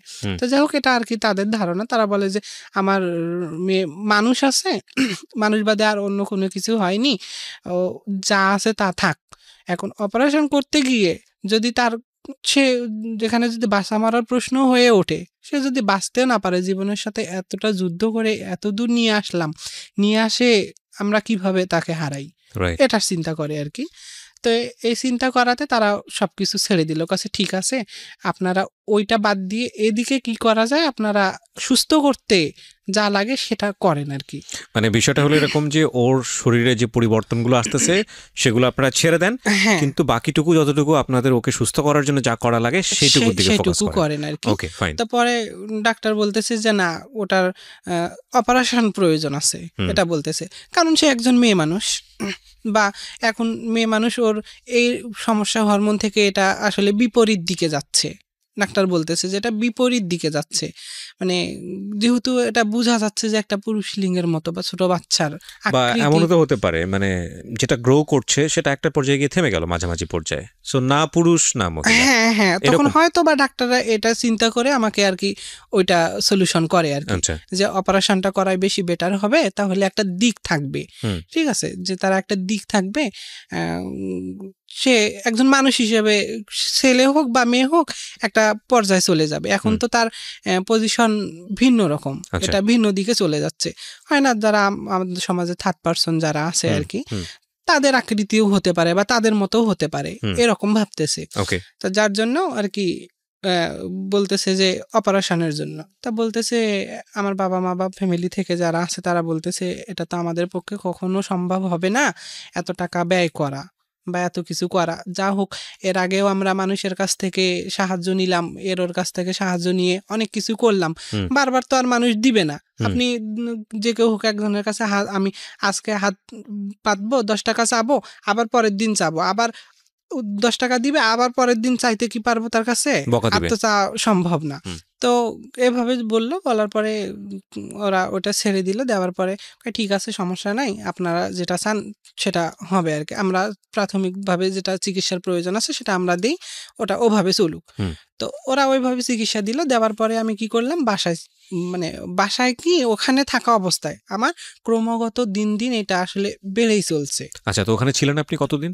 ওখানে আমি 2 মাস, প্রায় 15 দিনের মতো। 2 মাস 10-15 দিনের মতো আপনি ওখানে ছিলেন, তার মানে ওইখান থাকা অবস্থায় কি আপনার একটা চেঞ্জটা কি কমপ্লিটলি? হ্যাঁ, ওইখানে আমি যখন ওই যে বললাম আইসিইউ এর মধ্যে ছিলাম 13 দিন, আইসিইউ এর মধ্যে থেকে আমাকে যখন বের করা হলো, বের করার পরে আমার এই চেঞ্জটা আসে বা আমি বুঝতে পারি এই চেঞ্জটা। তো এটা কি একবারে কমপ্লিট হওয়া পর্যন্ত আপনাকে ওখানে রেখেছিল নাকি? না, এটা কমপ্লিট হয়নি। আচ্ছা, তারপরে যখন এরকম হচ্ছে, হবার পরে ডাক্তার বলতেছে ঠিক আছে আমরা যতটুকু চিকিৎসা দেওয়ার ততটুকু দিচ্ছি। তারপরে তারা তাদের মতো চলার পরে চিকিৎসা দিল, দেওয়ার পরে ক্রমাগত আমার দিক থেকে এটা দিন দিন মানে বেশি হচ্ছে, বা আমার কাছে মনে হচ্ছে বা এটা একটা আকৃতি বা একটা মেয়ে বলেন বা একটা ছেলে বলেন যে আকৃতি, তখন আমার মানে ছেলের মতো হয়ে যাচ্ছে। আচ্ছা, সেটা তো আকৃতির দিক থেকে গেল, কিন্তু আপনার মনোজাগতিক ব্যাপারটা কি ছিল? আপনি কি তখন নিজে থেকে মেয়ে মনে করতেন না ছেলে? না, আমি তখনও মেয়ে মনে করতাম নিজেকে। আচ্ছা, ইন্টারেস্টিং, ওকে, খুব ইন্টারেস্টিং। তারপরে এটা এভাবে চলে আসছে, তারপরে চিকিৎসা দিলে আমি সুস্থ হলাম আল্লাহর রহমতে। আর এখন আর আমার কোনো সমস্যা নাই, মানে এইটা ব্যতীত আর আমারও কোনো সমস্যা নাই। তো তারপরে ওখান থেকে ওই ছেলের সঙ্গে কি আপনার যোগাযোগ ছিল, যে ছেলেটার সঙ্গে আপনার ভালোবাসার সম্পর্ক? হ্যাঁ, ওর সঙ্গে যোগাযোগ ছিল। তখনও যোগাযোগ, আমি হয়তোবা চিকিৎসার জন্য বা শারীরিক সমস্যার জন্য বা এগুলো অসুস্থতার জন্য সম্পর্কটা ছিল, ইভেন এখনো আছে। ওকে, আমরা সামনের দিকে যাই, এখনো আছে। আচ্ছা, যাই হোক, তারপরে আমাকে একটু আল্লাহর রহমতে সুস্থ হলাম, হবার পরে বাসায় দেওয়া হলো আর কি। বাসায় দেওয়ার পরে বাসায় যাওয়ার পরে আমার শারীরিক প্রবলেমটা আরো মানে আকার ভালো বড় আকার ধারণ করে, যেমন ধরেন মানে পূর্ণ আকার যেটাকে বলে। হ্যাঁ, পূর্ণ আকার, যে আমি মানে আমার গঠনে আমি একজন ছেলে মানুষ হয়ে গেলাম। এটা কতদিন লাগলো বা কত মাস লাগলো এটা কমপ্লিট হতে? এটা বেশি দিন হয়নি, এটা এই যে যখন আমি হসপিটালে ছিলাম প্রায় 2 মাস 15 দিনের মতো, ওখান থেকে আসলাম, ওখান থেকে তো আমার সূচনা শুরু। যখন আমার জরায়ু কেটে ফেলা হলো, অপারেশন দেওয়া হলো, অপারেশনের পর থেকে আমার এই সূচনাটা শুরু। তো এই মতো অবস্থায় চিকিৎসা দেওয়া হলো, জাস্ট শারীরিক দিক থেকে আমাকে সুস্থ করে বাসায় পাঠানো হলো, কারণ ওখানে থাকলে যতদিন থাকবো তত ব্যয়। ঠিক আছে, কিন্তু ওখান থেকে আসার কয় মাসের মধ্যে আপনি কমপ্লিট একটা ফর্ম যেটাকে বলে কমপ্লিট চেঞ্জ? হ্যাঁ, এটা প্রায় আমি ওই এখানে বাসায় এসে আবারও ওই 1 মাস 15 দিনের মধ্যে মানে আমরা বলতে পারি যে 2 থেকে 3 মাসের মধ্যে আপনার পুরো ট্রান্সফরমেশনটা হয়েছে। ওকে, এরকম হয়ে গেছে। তো যাই হোক, পরে আমি বুঝতে পারলাম বা বাসায় যখন আসলাম, আসার পরে এটা এভাবে হলো। তখনও আমি মেয়ে মানুষের ভাবে মতো চলি, বা মেয়ে মানুষের লেবাস বা মেয়ে মানুষের, আমার মাথায় এত বড় চুল ছিল, আমার ছবিটা দেখলে হয়তো বুঝতে পারবেন। ছবিটা আমি দেখাচ্ছি, আমাদের দর্শকেরা আছেন তারা দেখতে, যদি এখন স্লাইডে আমি দেখাতে না পারি, আপনারা একদম গল্পের শেষ পর্যন্ত ওয়েট করবেন, আপনারা একেবারে গল্পের শেষে গিয়ে আপনারা ছবিটা পাবেন। হ্যাঁ, তো যাই হোক, আমার চুল এত বড় ছিল, পরে আমি সেভাবে চলতে আসি। চলার পরে একটা সময় এটা যখন আমি নিজে বুঝতে পারলাম যে আসলে আমার শারীরিক গঠনটা ছেলে মানুষ, বা আমি ছেলে মানুষ, এটা ইজিলি বোঝা যাচ্ছে, একটা ছেলে মানুষের যৌনাঙ্গ আলাদা, মেয়ে মানুষের যৌনাঙ্গ আলাদা, বা আমি মেয়ে ছিলাম কেমন ছিলাম এটা তো বুঝি, বা এখন ছেলেদের যৌনাঙ্গ কিন্তু এখানে একটা কথা আছে নয়ন, এখন আমি আপনাকে নয়ন বলি সম্বোধন করি, যদিও কিছুক্ষণ আগে আমি আপনাকে নাজমা বলেছি। সেটা হলো যে এটা তো একদিনে হয়নি, 3-4 মাস একটা লম্বা সময় যদিও বলা যায়, কিন্তু এই যে ট্রান্সফরমেশনটা হচ্ছে, তাহলে তো আপনি মানে মানসিকভাবে প্রস্তুতি নেওয়ার সময় পেয়েছেন যে না আমি ছেলের দিকে যাচ্ছি, ছেলে হয়ে যাচ্ছি, তার মানে তো আপনার একটা মানসিক প্রস্তুতি বোধহয় আগে থেকেই ছিল, পরিবারের সদস্যরা বিষয়টা নিয়ে প্রিপেয়ার ছিল নাকি, কি বলবেন? হ্যাঁ অবশ্যই ছিল, কারণ আমার এই সমস্যা তো যখন তারা দেখতে পারতেছে তখন অনেকেই, তারপরে এটা একটা সময় কি হলো, বাস্ট হয়ে গেল, মানে এটা ঘরের মধ্যেই ছিল, বাইরে কেউ জানতো না? হ্যাঁ বাইরের কেউ জানতো না, কিন্তু আমি এই মতো অবস্থায় আবার ওই আমার রেজাল্ট বের হলো আর কি, রেজাল্ট মানে জেএসসি রেজাল্ট, হ্যাঁ জেএসসি রেজাল্ট বের হয়ে আমার ক্লাসে ভর্তি হওয়ার কথা, তখন আমার মানসিক অবস্থা সম্পূর্ণ আলাদা, কারণ আমার সব মানে অন্যরকম হয়ে গেছে, কারণ আমার শারীরিক সমস্যা বা আমার আদার্স অনেক প্রবলেমের জন্য আমি মাথা পুরাই হ্যাং হয়ে গেছে, আমি আর আমার মধ্যে নাই, এমন একটা অবস্থা। তো যাই হোক, পরবর্তীতে এটা কি করলাম, বাসায় জানালাম, বাসায় জানা অবস্থায় একদিন আমার বান্ধবী আর কি আমাদের বাসায় আসে, মানে আমি বাইরে থেকে মানে চিকিৎসা করে বাসায় সুস্থ হয়ে আসছে, আমাকে দেখার জন্য আসে আর কি, দুইজন, মানে একজন আসে পরপর, দুইজন পরে আসে আর কি।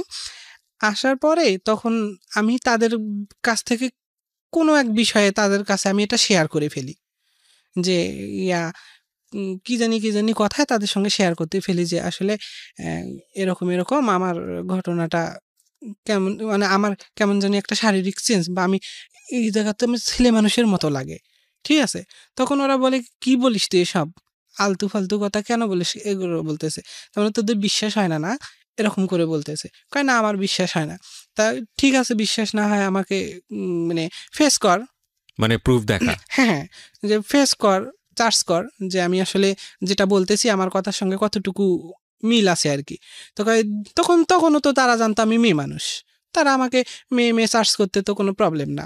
তো কি এসব বলে আজেবাজে কথা, দেখি তো পরে সার্চ করে দেখে যে হ্যাঁ বিষয়টা আমি যা বলছি সেটাই, যে আমি পুরুষ মানুষ, এরকম বা পুরুষ মতো বোঝা, যে স্পষ্ট এটা বোঝা যাচ্ছে। আচ্ছা, তারপরে ওরা এইটা দেখে চমকে গেছে, কয় কি এটা কেমন কথা, এটা কি দেখলাম আমরা, এরকম মনে করতেছে। বলা অবস্থায় এরা ওখান থেকে এক দৌড়, মানে আমি যে তাদেরকে ধরবো যে শোন এখন কাউকে বলিস না, বা এটা কি, বা আল্লাহ কি করতেছে না করতেছে এটা তো আমি বুঝতেছি না, কাউকে বলিস না, জাস্ট আমি তোদের সঙ্গে শেয়ার করছি, তোদের মধ্যে থাকা আপাতত, এইটুকু বলার আমি তাদেরকে সময় পাইনি। তো তারা দৌড়ে গিয়ে, মানে তার আতঙ্কিত একটা বিষয়, রাইট, তো আতঙ্কিত বিষয় দেখে সবাই আতঙ্কিত হবে, এটাই স্বাভাবিক। তো ওরা যখন ফেস করছে, করার পরে দৌড়ে বাসায় চলে গেছে, বাসায় গিয়ে ওদের মাকে বলছে, কয় মা এরকম নাজমান ও আমাকে এগুলো আজকে বলতেছে হঠাৎ করে, তা আমরা মানে কি বলি সেগুলো কথা দেখি ফেস করতে গিয়ে তারা হ্যাঁ এরকম ওদের সর্বনাশ, এক কথা দুই কথা এক কান দুই কান করে করে তো বাসায় যখন ওরা জানার পরে বলতেছে কি বলি সেসব, পরে ওরা আবার আমার বাসায় আসলো, ওর মা মানে আমার বান্ধবীর মা, ওরা আসলো, আমার গ্রামের আর কি, গ্রাম প্রতিবেশী বান্ধবী, একই ক্লাসে পড়ি আর কি, তারা তো আসলো। আসার পরে কয় কি এসব বলিস তুই উল্টাপাল্টা কথা, আর ও কি বলতেছে আমাকে গিয়ে এগুলা দেখি তো কি সমস্যা তোর, এগুলা বলতেছে। তারপরে ওরাও সার্চ করে, তো ওরা বেহুশ হয়ে যায় এমন অবস্থা। তারপরে এইভাবে বাসায় গেল, মহিলা মানুষ গ্রাম অঞ্চলে যা হয় আর কি, এক কথা কানাকানি করতে করতে একটা সময় অল্প দিনের ভিতরে, এটা মনে হয় 4-5 দিন বা 1 সপ্তাহ, হাইস্ট 1 সপ্তাহের ভিতরে পুরা বিষয়টা বাস্ট হয়ে গেল। ইন দ্য মিন টাইম আপনি কি আপনার ওই মানে বয়ফ্রেন্ড যে বা প্রেমিক যে, তাকে কি জানিয়েছেন বিষয়টা? না, তার সঙ্গে আপনি মেয়ে হিসেবে কথা বলেন, আমি অসুস্থ আছি বা চিকিৎসা করতেছি এগুলো সে জানতেছে, বা মাঝে মধ্যে যখন কথা হতো 2-4 মিনিট যে আমি চিকিৎসার জন্য আসি বা আমি অসুস্থ আছি এই সমস্যা, এগুলো সে। আপনি তো তখন নিশ্চিত হয়ে গেছেন যে এর সাথে আমার ওই ধরনের সম্পর্ক রাখা সম্ভব হবে না। হ্যাঁ, কিন্তু আমি তাকে এগুলো কোনো কিছু জানাই। কেন জানাচ্ছেন না তখন? জানাচ্ছি না কারণ সে তো আমাকে লাভ করে বা আমি তাকে লাভ করি, বা আমি জানাচ্ছি না এই কারণে যে মানে আমি কেন জানাতেই পারতেছি না, মানে যতদিন সম্ভব গোপন রাখি, পরবর্তীতে হয়তো জানাবো। ওকে, তো তারপরে কি হলো? লোকজন জানাজানি হয়ে গেল। তারপরে লোকজন যখন জানাজানি হয়ে যাওয়ার পর মানে পুরা একটা আলোড়ন সৃষ্টি হয়ে গেল গ্রাম অঞ্চলে। দেখা গেছে গ্রামে আমার এক প্রতিবেশী আছে, প্রতিবেশীর এক রিলেটিভ আছে, এ ফোনে বলতেছে আমাদের গ্রামে আমাদের পাশের বাড়ির এক মেয়ে এরকম ছেলে হয়ে গেছে। কয় কি বলিস? ও তখন ওর আত্মীয় কোথায় আছে তাকে ফোন করে যে আমার বোনের বাসায় এক মেয়ে আছে বা বোনের বাসার পাশে এক মেয়ে আছে, ও নাকি ছেলে হয়ে গেছে, মেয়ে থেকে ছেলে হয়ে গেছে, এগুলা বলতেছে। এভাবে অনেক তার 2-1 দিনের ভিতরে মানে এত মানুষ, হাজার হাজার মানুষ আপনাকে দেখতে, হ্যাঁ হাজার হাজার মানুষ আমাকে দেখার জন্য আসে, যে একটা আত্মাধিক একটা ঘটনা শুনছে, যে আসলে আতঙ্কিত হবার মতো অবস্থা কি আসলে দেখি। তো আমার তো শারীরিক কোনো সেন্স তখনও কিন্তু নাই, সরি মানে আমার বাহ্যিক যে সেন্সটা, আমার ভিতরের প্রবলেমটা হয়তো বা আমি মানে মেয়ে থেকে ছেলে হইছি বা মেয়ে থেকে ছেলেতে পরিণত হইছি বলতে বোঝাচ্ছেন যে এটা আপনার ফেস চুল কাটানো, তখনও চুল বড় বড়, আমি স্বাভাবিক। তো সবাই আমাকে দেখতে আসে বলে কই কি এটা মেয়ে তো দেখতেছি, এখানে তো কোনো সেন্স দেখি না, এটা কি? তো পরে কি করে, পরে আমাকে যখন এগুলো আলোড়ন সৃষ্টি হয়ে গেল, মানুষ গ্রাম অঞ্চল, আমাদের বাসায় প্রত্যেকটা বাসা মানে গ্রামের রাস্তা পথ একদম মানে মানুষে ব্লক, এমন অবস্থা। আমি হলে তো আপনাকে টিকিট কেটে দেখার ব্যবস্থা করতাম। হ্যাঁ, তারপরে তো যা হোক, না ঠিক আছে, সমস্যা নেই, যা হোক তারপরে ওই অবস্থায় আসলে অনেকেই এগুলা তো তখন বিশ্বাস করার মতো না, কারণ কি বিশ্বাস করবো, তো একজন মেয়ে মানুষ দেখা যাচ্ছে, কিভাবে ছেলে বিশ্বাস বড় বড় সবকিছু মেয়েতে কাপড় পরে আছে। তো যাই হোক তারপরে এটা একটা সময় প্রশাসনের লোক জানলো, মানে আমাদের থানার লোক জানলো আর কি, যে বিষয়টা কি, এখানে একটা বিশৃঙ্খলা তৈরি হয়ে গেছে। যে তারপরে ওখান থেকে লোক আসলো আর কি, লোক আসার পরে আমাকে মানে এই বিষয়গুলো চার্জ করলো, যে আসলে কি এখানে কি ঘটনা ঘটছে। তো যখন এগুলো ঘটনা ঘটার পরে ওরা আমাকে তাদের হেফাজতের জন্য নিয়ে গেল থানাতে। তো থানাতে নিয়ে যাওয়ার পরে আমাকে ওখান থেকে থানাতে কিছুদিন রাখলো আর কি। রাখার পরে এদিকে তো আলোড়ন চলতেইছে। তারপরে প্রশাসন তো আসে আসলে করার। ওই সময় কোনো স্থানীয় সংবাদপত্র বা সাংবাদিকেও যায়নি এরা? সাংবাদিক মনে হয় হ্যাঁ পরবর্তীতে গেছে আর কি, পরবর্তীতে গেছে। যাই হোক তারপরে আমাকে যখন থানাতে নিয়ে যাওয়া হলো, থানা থেকে আমাকে কোর্টে চালান করা হলো আর কি। কয়েকদিন পরের দিনে আমাকে আগের দিন থানাতে নিল, নেওয়ার পরে বিষয়টা আমাকে মহিলা পুলিশ দ্বারা চার্জ করলো আর কি, কারণ আমি তো তখনও মহিলা। আসলে কি বিষয়টা, যখন মহিলা পুলিশ দ্বারা চার্জ করলো তখন আসলে তারা তো দেখলো যে স্যার এই ঘটনা আসলেই সত্য। হ্যাঁ আসলেই সত্য। তখন তো আবার ওই থানার ওসি ইসমাইল নাম ছিল স্যারের, ওই ইসমাইল স্যার ছিলেন আর কি। তখন তিনিও বিষয়টা আমাকে ফেস করলো, যে যেহেতু এখন তুমি ছেলে মানুষ, ওরা বলতেছে আসলে আমি নিজে কনফার্ম হতে চাই এটাতে আর কি। তারপর আমি এটার অনুযায়ী আমি চার্জশিট করব আর কি। কি বিব্রতকর বিষয়টা, মানে আপনি যেখানেই যাচ্ছেন আপনাকে সেখানে প্রুফ দেওয়ার জন্য এই ধরনের বিষয়টা ফেস করতে হচ্ছে। কেমন একটা আমার নিজের কাছে কেমন, আমার দেখেন শুরু থেকে আমার সবাই বা যারা আছে, আমি যাদের সঙ্গে কথাগুলো শেয়ার করতেছি তারা সবাই জানুক বা দেখুক যে একটা মানুষের জীবনে কত দুঃখ কষ্ট শুরু থেকে, লাইফে জন্মগ্রহণ করার পর থেকে আজ অব্দি কিভাবে দুঃখ কষ্টের উপরে চলতেছি বা কিভাবে চলে আসছে জীবন যাপন, বা কিভাবে জীবন যাপন করে জীবনের সঙ্গে যুদ্ধ করে আজও বেঁচে আছি পৃথিবীতে। জি নিশ্চয়ই। আমি সবসময় একটা কথা বলি, আমাদের প্রত্যেকটা জীবন গল্প থেকে কিছু না কিছু শেখার আছে, এবং আপনি যে কথাটা বললেন এটাকে আমি পরবর্তীতে আরো ইলাবোরেট করবো। আমি গল্পেই যাই যে তারপরে কি হলো, থানা থেকে কোর্টে নিয়ে গেল, কোর্ট থেকে তারপরে থানাতে সার্চ করে যখন আমাকে দেখলো এই অবস্থা, তারপরে কোর্টে নিয়ে গেল। কোর্ট থেকে আমাকে কোর্ট থেকে আবার সরকারিভাবে আমাকে টেস্ট করানোর জন্য দেওয়া হলো, টেস্ট।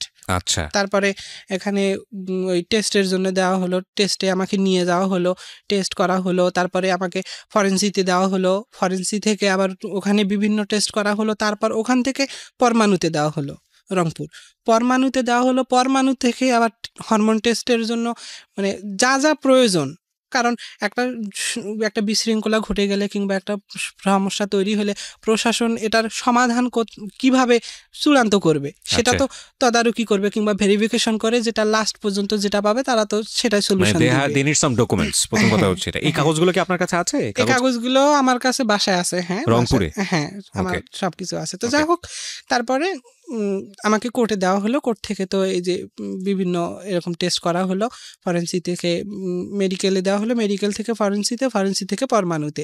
তারপরে বিভিন্ন টেস্টের রিপোর্ট আমার ওদের হাতে প্রায় 1 মাসের মতো আসলো, 1 মাস 17 দিন। আমার এটা একদম জেনুইন মনে আছে। পরমাণুতে কেন? হরমোন টেস্টের জন্য। পরমাণুতে কোন জায়গায়? রংপুর। আচ্ছা, আই এম নট শিওর, আমি জানি না এর ব্যাপারে। তারপর হরমোন টেস্টের জন্য গেছেন? হ্যাঁ, তারপরে সকল রিপোর্ট যখন তাদের হাতে আসলো, তাদের হাতে আসার পরে পরবর্তীতে এটা তখন ওই ডাক্তারি ইয়াতেও সেটা ফেস হয়ে গেল যে আসলে মানে সে এখন সম্পূর্ণ একজন ছেলে মানুষ, মানে 100% ছেলে। হ্যাঁ, সে 100% একজন ছেলে। প্রিয় শ্রোতা, অনুষ্ঠান চলতে চলতে আপনাদের জন্য একটি বিশেষ অ্যানাউন্সমেন্ট করতে চাই। সেটা হলো, আমি আরেকটি অনুষ্ঠান করি রেডিও আম্বার 102.4 FM প্রতি শনিবার রাত 10টায় প্রচারিত হয় মাইক্রোফোন টেস্টিং 1024। হয়তোবা অনেকেই শুনেছেন, বাংলাদেশের রেডিওর ইতিহাসে সর্বপ্রথম মিউজিক রিয়েলিটি শো, গানের রিয়েলিটি শো। এবং 2019 সালের সেরা আম্বার ভয়েস আমরা খুঁজে বের করবার চেষ্টা করছি।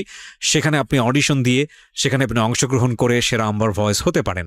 আপনি যদি মনে করেন যে আপনি খুব ভালো গান করেন কিন্তু সে অর্থে তেমন কোনো প্ল্যাটফর্ম কোথাও পাননি, তাহলে ছোট্ট একটা অডিশন দিতে হবে আপনাকে। ফোন করে আপনাকে গাইতে হবে একটা গানের 2টো লাইন বা 3টে লাইন আপনি আমাদেরকে গেয়ে শোনাবেন এবং আমরা আপনাকে ডাকবো, নিশ্চয়ই ডাকবো। ওকে, ফোন নাম্বারটি আমি বলে দিচ্ছি। ফোন নাম্বারটি হচ্ছে 09611001024। আমি আবারও বলছি, ফোন নাম্বারটি হচ্ছে 09611001024। যদি আপনি মনে করেন আপনার কণ্ঠ সারা দেশের মানুষের কাছে যাওয়া উচিত, আপনি সেরকম গাইতে পারেন, তাহলে যোগাযোগ করুন এবং অংশগ্রহণ করুন মাইক্রোফোন টেস্টিং 1024-এ, আমরা যেখানটায় ছিলাম। তারপর তো যাই হোক, এভাবে সকল রিপোর্ট দেওয়া হলো কোর্টের আমাকে 1 তারিখে ফালানো হলো। তারিখ অনুযায়ী আমাকে কোর্টে নেওয়া হলো। কোর্ট থেকে আমার সকল ইনফরমেশনগুলো দেখলো। দেখার পরে আমাকে আবার কোর্ট থেকে মানে দেওয়া হলো আর কি, ফেরত দেওয়া হলো। ফেরত দিয়ে আবার রিপোর্টগুলো ভেরিফিকেশন করবে আর কি। তো যাই হোক, তারপরে আমাকে কোর্টের কাগজপত্র সব কিছু যা দেখলো, দেখার পরে আমাকে ওখানেই কোর্ট থেকে আবার ওই নিয়ে যাওয়া হলো বাইরে। নিয়ে যাওয়ার পরে ওদের মতো করে আমাকে চুল কেটে দিল। আচ্ছা, চুল কেটে দিয়ে তারপরে লুঙ্গি, প্যান্ট, শার্ট, আমাকে ছেলে মানুষ লেবাস দিয়ে দিল। চুল কাটলো কে? চুল কাটছে ওদের লোকই, বা ওই মানে কোর্ট থেকে আমার নির্দেশ দেওয়া হয়েছে যে ওর চুল কেটে দেওয়া হোক, মানে ও এখন মানে ছেলেদের মতো জীবনযাপন করবে। হ্যাঁ, এটাই কারণ এগুলো বলতেছে আর কি, যে ঠিক আছে ও তো এখন ছেলে, তাহলে ও কিভাবে মেয়ের জীবনযাপন করবে? ও ছেলে মানুষের মতো থাক, ওকে চুল কাটাই দেওয়া হোক, তারপরে প্যান্ট শার্ট বা লেবাস যেটা, ও একজন ছেলে মানুষের মতো জীবনযাপন করুক। তো যাই হোক, কোর্ট থেকে আমাকে এটা আসলে ওইভাবেই চুল কেটে প্যান্ট শার্ট পরে তারপরে 1 মাস 17 দিন 18 দিনের মাথায় আমাকে আসলে খালাস করে দেওয়া হয় ওখান থেকে। তো ওখান থেকে বাসায় আসলাম। বাসায় এসে তো আমি সবার কাছে ভিন্ন রকম হয়ে গেলাম, যে মানে আমি এখন ছেলে মানুষ, এটা সবাই জানতেছে। কিন্তু আপনাকে যে পুলিশে ধরে নিয়ে গেল, মানে পুলিশে ধরে নেওয়া যাওয়া বলবো না, পুলিশ আপনাকে সেফ কাস্টাডিতে নিয়েছে। তো পুলিশের জায়গাতে নিয়ে গেল, এটা তো অনেকে অন্যভাবে ব্যাখ্যা করতে পারেন যে কোনো মামলা হয়েছিল না আপনার, বা কোনো কিছু হয়েছিল কিনা যে কারণে পুলিশ আপনাকে নিয়ে গেল, কোর্ট ফেস করলেন, এরকম কিছুই না? না, জাস্ট আমাকে হেফাজতের জন্য নেওয়া হয়েছে আর কি। বিষয়টা যেহেতু বিশৃঙ্খলা বা বিষয়টা এরকম শোনা যাচ্ছে, তা আসলে এটা তো এভাবে আইনের লোক তো এটা এভাবে করতে দিবে না, বা নিশ্চয়ই এটা একটা বড় ধরনের দুর্ঘটনা ঘটে যেতে পারে। তো এটার জন্য জাস্ট আমাকে এভাবে করা হয়েছে আর কি। এখন সেখান থেকে আমাকে দিল, তখন থেকে আমি একজন ছেলে মানুষ বা ছেলে মানুষের মতো জীবনযাপন করতেছি। ঠিক আছে, এখানে আর একটা পয়েন্ট আমি বলি, সেটা হচ্ছে আমি যদিও বা শারীরিক দিক থেকে ছেলে মানুষ, কিন্তু মানসিক দিক থেকে না। যাই হোক, তারপরে আমি ওখান থেকে আসলাম। আসার পরে আবার তো পড়াশোনা চালু করলাম। পড়াশোনা রীতিমতো করতেছি।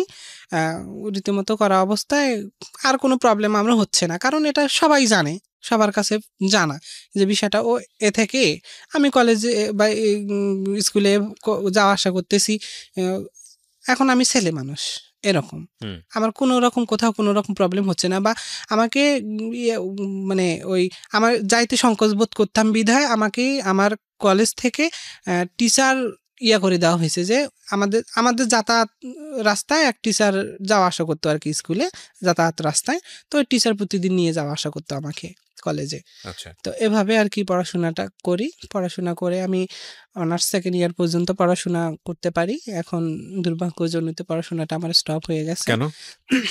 আর এই যে আর্থিক সংকটের কারণে, আর্থিক অনটন। আমি যাই হোক এতদূর পর্যন্ত পড়াশোনা করে আসছি শুধুমাত্র নিজের চেষ্টায়। আমার কোনো সলিউশন ছিল না, বা টিচাররা হেল্প করছে, এটা আমি অবশ্যই বলবো। আমার টিচার যারা ছিল তারা হেল্প করছে। আর একটা কথা আমি এড়িয়ে গেছি, সেটা হচ্ছে এই সময় কিন্তু আমার টিচাররাও এখানে ছিল। যখন আমার এই যে মেডিকেলগুলো করায় আর কি, মেডিকেল রিপোর্টগুলো নেয় বা বিভিন্ন ডাক্তারের কাছে নেওয়া হয়, তখন আমার স্কুলের টিচাররাও ছিল এখানে আর কি। আচ্ছা, আপনি স্কুলের টিচারও ইনভলভ ছিল? ওকে, স্কুলের টিচাররাও ছিল। যাই হোক, পরবর্তীতে এভাবে তারপরে আপনার এলাকায় তো মোটামুটি এটা একটা আন্দোলন তোলা ঘটনা, এখন পুরোপুরি আন্দোলিত। হ্যাঁ, সবাই জানে এটা। হ্যাঁ, সবাই জানে। আমরা আজকের ভিডিওতে যারা দেখছে, এই মুহূর্তে ইউটিউবে যারা দেখছে, তারা সবাই মোটামুটি দেখে আপনাকে চিনে ফেলবে যে আপনি এই এলাকার এই ঘটনা। তো 10 বছর আগের গল্প না, এটা কত বছর আগের গল্প? না, 10 বছর না, এটা 2011 সালে। এখন কত হচ্ছে আর কি, এখন তো 8 বছর, মানে 8-10 বছর কাছাকাছি গেছে। হ্যাঁ, এরকম আর কি, 2011 সালে। এই 8 বছরে আপনি কিভাবে চলাচল করছেন? তো এখন আমি এই 8 বছরে চলাচল করতেছি কিভাবে বলতে, আমি চলাফেরা করতেছি। আমার লেবাসে ছেলে মানুষ, বা আমি নিজেও ছেলে মানুষ, বাট আমার মানসিক অবস্থার এতটুকু সেন্স আমি আজ অব্দি পাইনি। মানে আপনি নিজেকে মেয়েই মনে করেন? হ্যাঁ, আমি নিজেকে মেয়ে মনে করি, বা নিজের চাওয়া পাওয়াগুলো বলেন, বা নিজের একটা ইচ্ছা বা আকুতি বা স্বপ্ন, একটা মেয়ে মানুষ যে স্বপ্ন দেখে, সংসারের স্বপ্ন। হ্যাঁ, সংসারের স্বপ্ন। তো আমার প্রতিটা মুহূর্তে এগুলা মনে হয় যে আমি একজন মেয়ে মানুষ, আমি মেয়ের মতো চলাফেরা করি, বা মেয়েদের সাথে ঘুরি ফিরি, বা ছেলেদের সঙ্গে মিশতে ভাল লাগে না, বা আমি এখন ছেলে মানুষের সঙ্গে বন্ধুত্ব হবে, উঠা বসা হবে, কিন্তু ছেলে মানুষের সঙ্গে চলতে গেলে, মিশতে গেলে আমার ফিজিক্যালি প্রবলেম আসে। কারণ আমি তো জন্মগত সূত্রে একজন মেয়ে মানুষ। তো জন্মগত সূত্রে যেহেতু মেয়ে মানুষ, আমি ক্লাস 9, তখন প্রায় আমার বয়স 15 বছর বলতে গেলে। তো 15 বছর একটা মেয়ে মানুষ হিসেবে জন্ম থেকে চলে আসছে, বা তার চাওয়া পাওয়া, তার চলার শৈশবের পুরোটা সময়, হ্যাঁ, তার জীবনটা গড়ে উঠছে প্রায় এভাবে। তাহলে সেটাকে সে কিভাবে চেঞ্জ করবে? তো আমি আসলে কোনো ক্রমেই আমি আসলে এটাকে চেঞ্জ করতে পারি না এখনো। এই জিনিসটাই জাস্ট আমাকে দুঃখ দেয়, বা এই জিনিসটাই আমাকে কষ্ট দেয়। আপনি কি ওই ছেলেটাকে যাকে ওই সময়টাতে ভালোবাসতেন, আপনি বললেন যে এখনো তার সঙ্গে আপনার সম্পর্ক আছে, তো বন্ধু হিসেবে আছে নাকি কি হিসেবে আছে? বন্ধু হিসেবেই আছে আর কি। তো তার সঙ্গে আমার এখন ইদানিং খুব একটা যোগাযোগ হয় না। আচ্ছা, সে তার মতো আছে, আমি আমার মতো আছি। তো এই যে মানসিক অবস্থাটা মেয়েটার মতো, কিন্তু শরীরটা ছেলেদের মতো মানে কি ছেলে, তো এই জায়গাটা নিয়ে কখনো একজন সাইকিয়াট্রিস্টের পরামর্শ নেওয়া, একটা মনো ডাক্তারের পরামর্শ নেওয়া? না, আমি এগুলা নেইনি। আপনার তো নেওয়া উচিত না? আপনার প্রয়োজন না? আপনি কি মনে করেন? নেওয়া উচিত, হ্যাঁ, কারণ আমার যেহেতু ওই সুবিধাটা ছিল না, ওই ফ্যাসিলিটিটা পাননি আপনি। ভবিষ্যৎ আছে, বা ভবিষ্যতে একটা মানুষ, হয়তো আমি মানুষ হিসেবে পৃথিবীতে বেঁচে থাকবো, আমার তো একটা সাপোর্ট প্রয়োজন আছে, বা প্রত্যেকটা মানুষের একটা সাপোর্ট প্রয়োজন থাকে। মা বাবা থাকে, ভাই বোন থাকে, বা হাজব্যান্ড থাকে, বা ওয়াইফ থাকে, বা সন্তান থাকে, যাই হোক, যে কেউ কোনো না কোনো সাপোর্ট থাকে। তো আমার লাইফে তো আসলে এরকম কোনো সাপোর্ট নাই। আমার মা নেই, বাবা নেই, ভাই নেই, বোন নেই, বা নিকটতম ভালো কোনো বন্ধু নেই, বা এখন যে আমি এই অবস্থায়, আমি যেভাবে আছি, আল্লাহ যেটা করছে তার ইয়াতে, আমি তার মর্জি, আমি আসলে সেরকম হই, সেভাবে আমার সবকিছু হোক। কিন্তু আমি অনেক চেষ্টা করি যে আমি নিজে একজন ছেলে মানুষ, আমি ছেলে মানুষের মতো চলাফেরা করি, খাই দাই, ঘুমাই, বা ছেলে মানুষের সাথে উঠি বসি, আমার সবকিছু ছেলে মানুষের মতো হোক।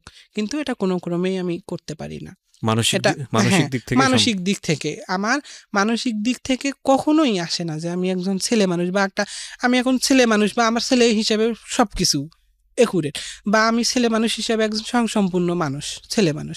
তো আমার একটা মানসিক দুর্বলতা হবে মেয়েদের প্রতি, বা আমি মেয়েদের প্রতি আকৃষ্ট হব, ন্যাচারালি বিষয় যে মেয়েদের প্রতি আকৃষ্ট হব। আসলে এরকম না। আমি এখন যে মেয়ে মানুষ, মানে আমি এখন ছেলে মানুষ, তো আমার এখনো মেয়েদের মতো। আপনি ভেতরটা বলছেন যে ভেতরটা আপনার অনুভব হয় আপনি একজন নারী, আপনি একজন মেয়ে, এরকম মনে হয়। ঠিক আছে, আমি বিষয়গুলো নিয়ে যে আপনাকে প্রথম উপস্থাপন করা এই জীবন গল্পে তা না। আপনি যদি আমার এই অনুষ্ঠান নিয়মিত শুনে থাকেন তাহলে দেখবেন যে এখানে অনেকেই এসেছেন ইন্টারসেক্স, এবং শুধু তাই না, তারা তাদের কথাগুলো মন খুলে এখানে বলেছেন, আমি সে বলার সুযোগ দিয়েছি। আমি সবসময় একটা কথা বলি, এটা হচ্ছে সবার মন খুলে কথা বলার প্ল্যাটফর্ম। আমরা সচেতনভাবে চেষ্টা করি যিনি বলছেন তার কথায় যাতে কেউ আঘাতপ্রাপ্ত না হন, তার কথায় কোনো কমিউনিটি যাতে করে আঘাতপ্রাপ্ত না হয়, এবং একই সাথে তার কথায় কেউ যাতে হেয় না হয় এবং তার কথায় কেউ যাতে দোষী প্রমাণিত না হয়, এই বিষয়গুলো আমরা সচেতনভাবে অ্যাভয়েড করার চেষ্টা করি। ইন এ কমপ্লিট প্রোগ্রামে আমরা চেষ্টা করি যে একটা পুরো গল্প থেকে একটা মেসেজ যেন দেয়া যায়। তো আপনি আজকে এই গল্পটা কেন বললেন আমাদের রেডিওতে? এই যে খুবই ইন্টারেস্টিং, মানুষ খুব মনোযোগ দিয়ে শুনেছে আজকের এই গল্পটা, যারা দেখেছে।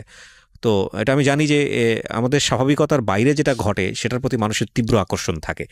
আপনার সাথে যেটা ঘটেছে এটা স্বাভাবিক ঘটনা না, হয়তো খুব কমই ঘটে সমাজে, খুব অল্প স্বল্প রেশিওর জায়গা থেকে হয়তো খুবই কম, সেই জন্যই এটা একটা অস্বাভাবিক ঘটনা বলেই অনেকে মেনে নেবেন। তবে এই ইউনিভার্সে অনেক অস্বাভাবিক ঘটনাই খুবই স্বাভাবিক ঘটনা। তো আপনি কেন বললেন আসলে?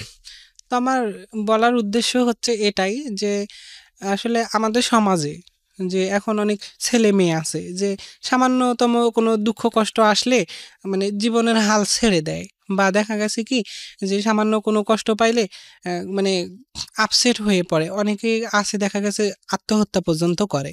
তো আসলে মানুষের জীবনের দুঃখ কষ্টটা সারা জীবন হয়তো বা থাকে না।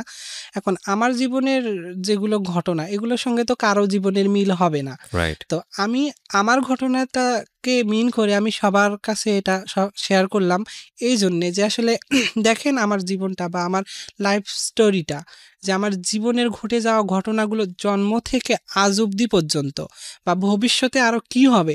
আমি তো জন্মের পরে যখন আমি অসুস্থ ছিলাম, বিভিন্ন রোগে ভুক্তভোগী ছিলাম, একটা সময় সুস্থ হলাম, ভাবলাম আমার জীবনে বুঝি আর কোনো ঘটনা ঘটবে না। তারপরেও দেখেন আমার জীবনে তার থেকেও বড় দুর্ঘটনা ঘটে গেল। এখন আমি তো সেই কনফিউজ থেকে এখন আর ওটা আশা করতে পারি না যে আসলে পরবর্তীতে যে আমার জীবনে আর অন্য কোনো ঘটনা ঘটবে না, এটারও কোনো নিশ্চয়তা নাই।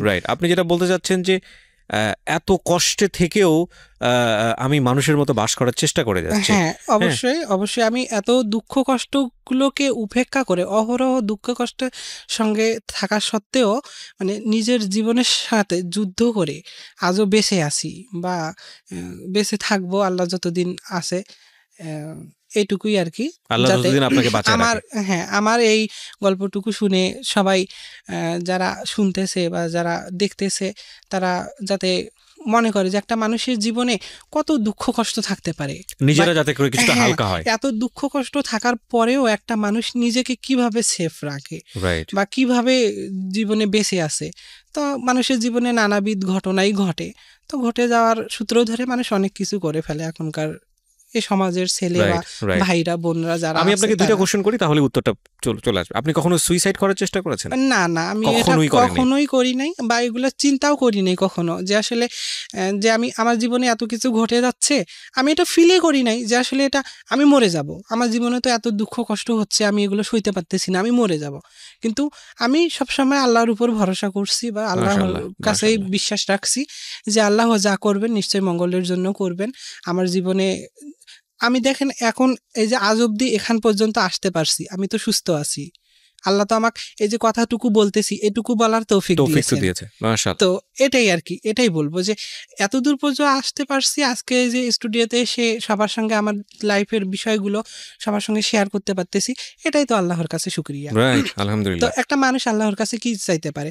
তো যাই হোক, আর একটা কথা আমি বলবো যে আল্লাহ তাআলা অবশ্যই একটা ইয়াতে বলছিল, আমার এটা মনে আছে যে ফা আম্মা মান তাবা ওয়া আমানা সলিহা মাইয়াকুলু মিনাল মুফলিহিন লিল কোরআনে লিল সালাওয়াত লিল ইনসানে আল কিসবুল লাজি আওসাউফিদ দুনিয়া ওয়াল আখিরাত। কথাটার অর্থ হচ্ছে এটাই যে তোমাদেরকে পৃথিবীতে পাঠিয়েছি শুধুমাত্র আমার ইবাদত বন্দেগী করার জন্য, শুধুমাত্র নামাজ পড়া কিংবা কোরআন শরীফ তেলাওয়াত এটাই আমার ইবাদত নয়, বরং মানব জীবনের প্রত্যেকটা কাজকর্মই আমার ইবাদত, যদি সেটা আমার হুকুম মোতাবেক হয়ে থাকে।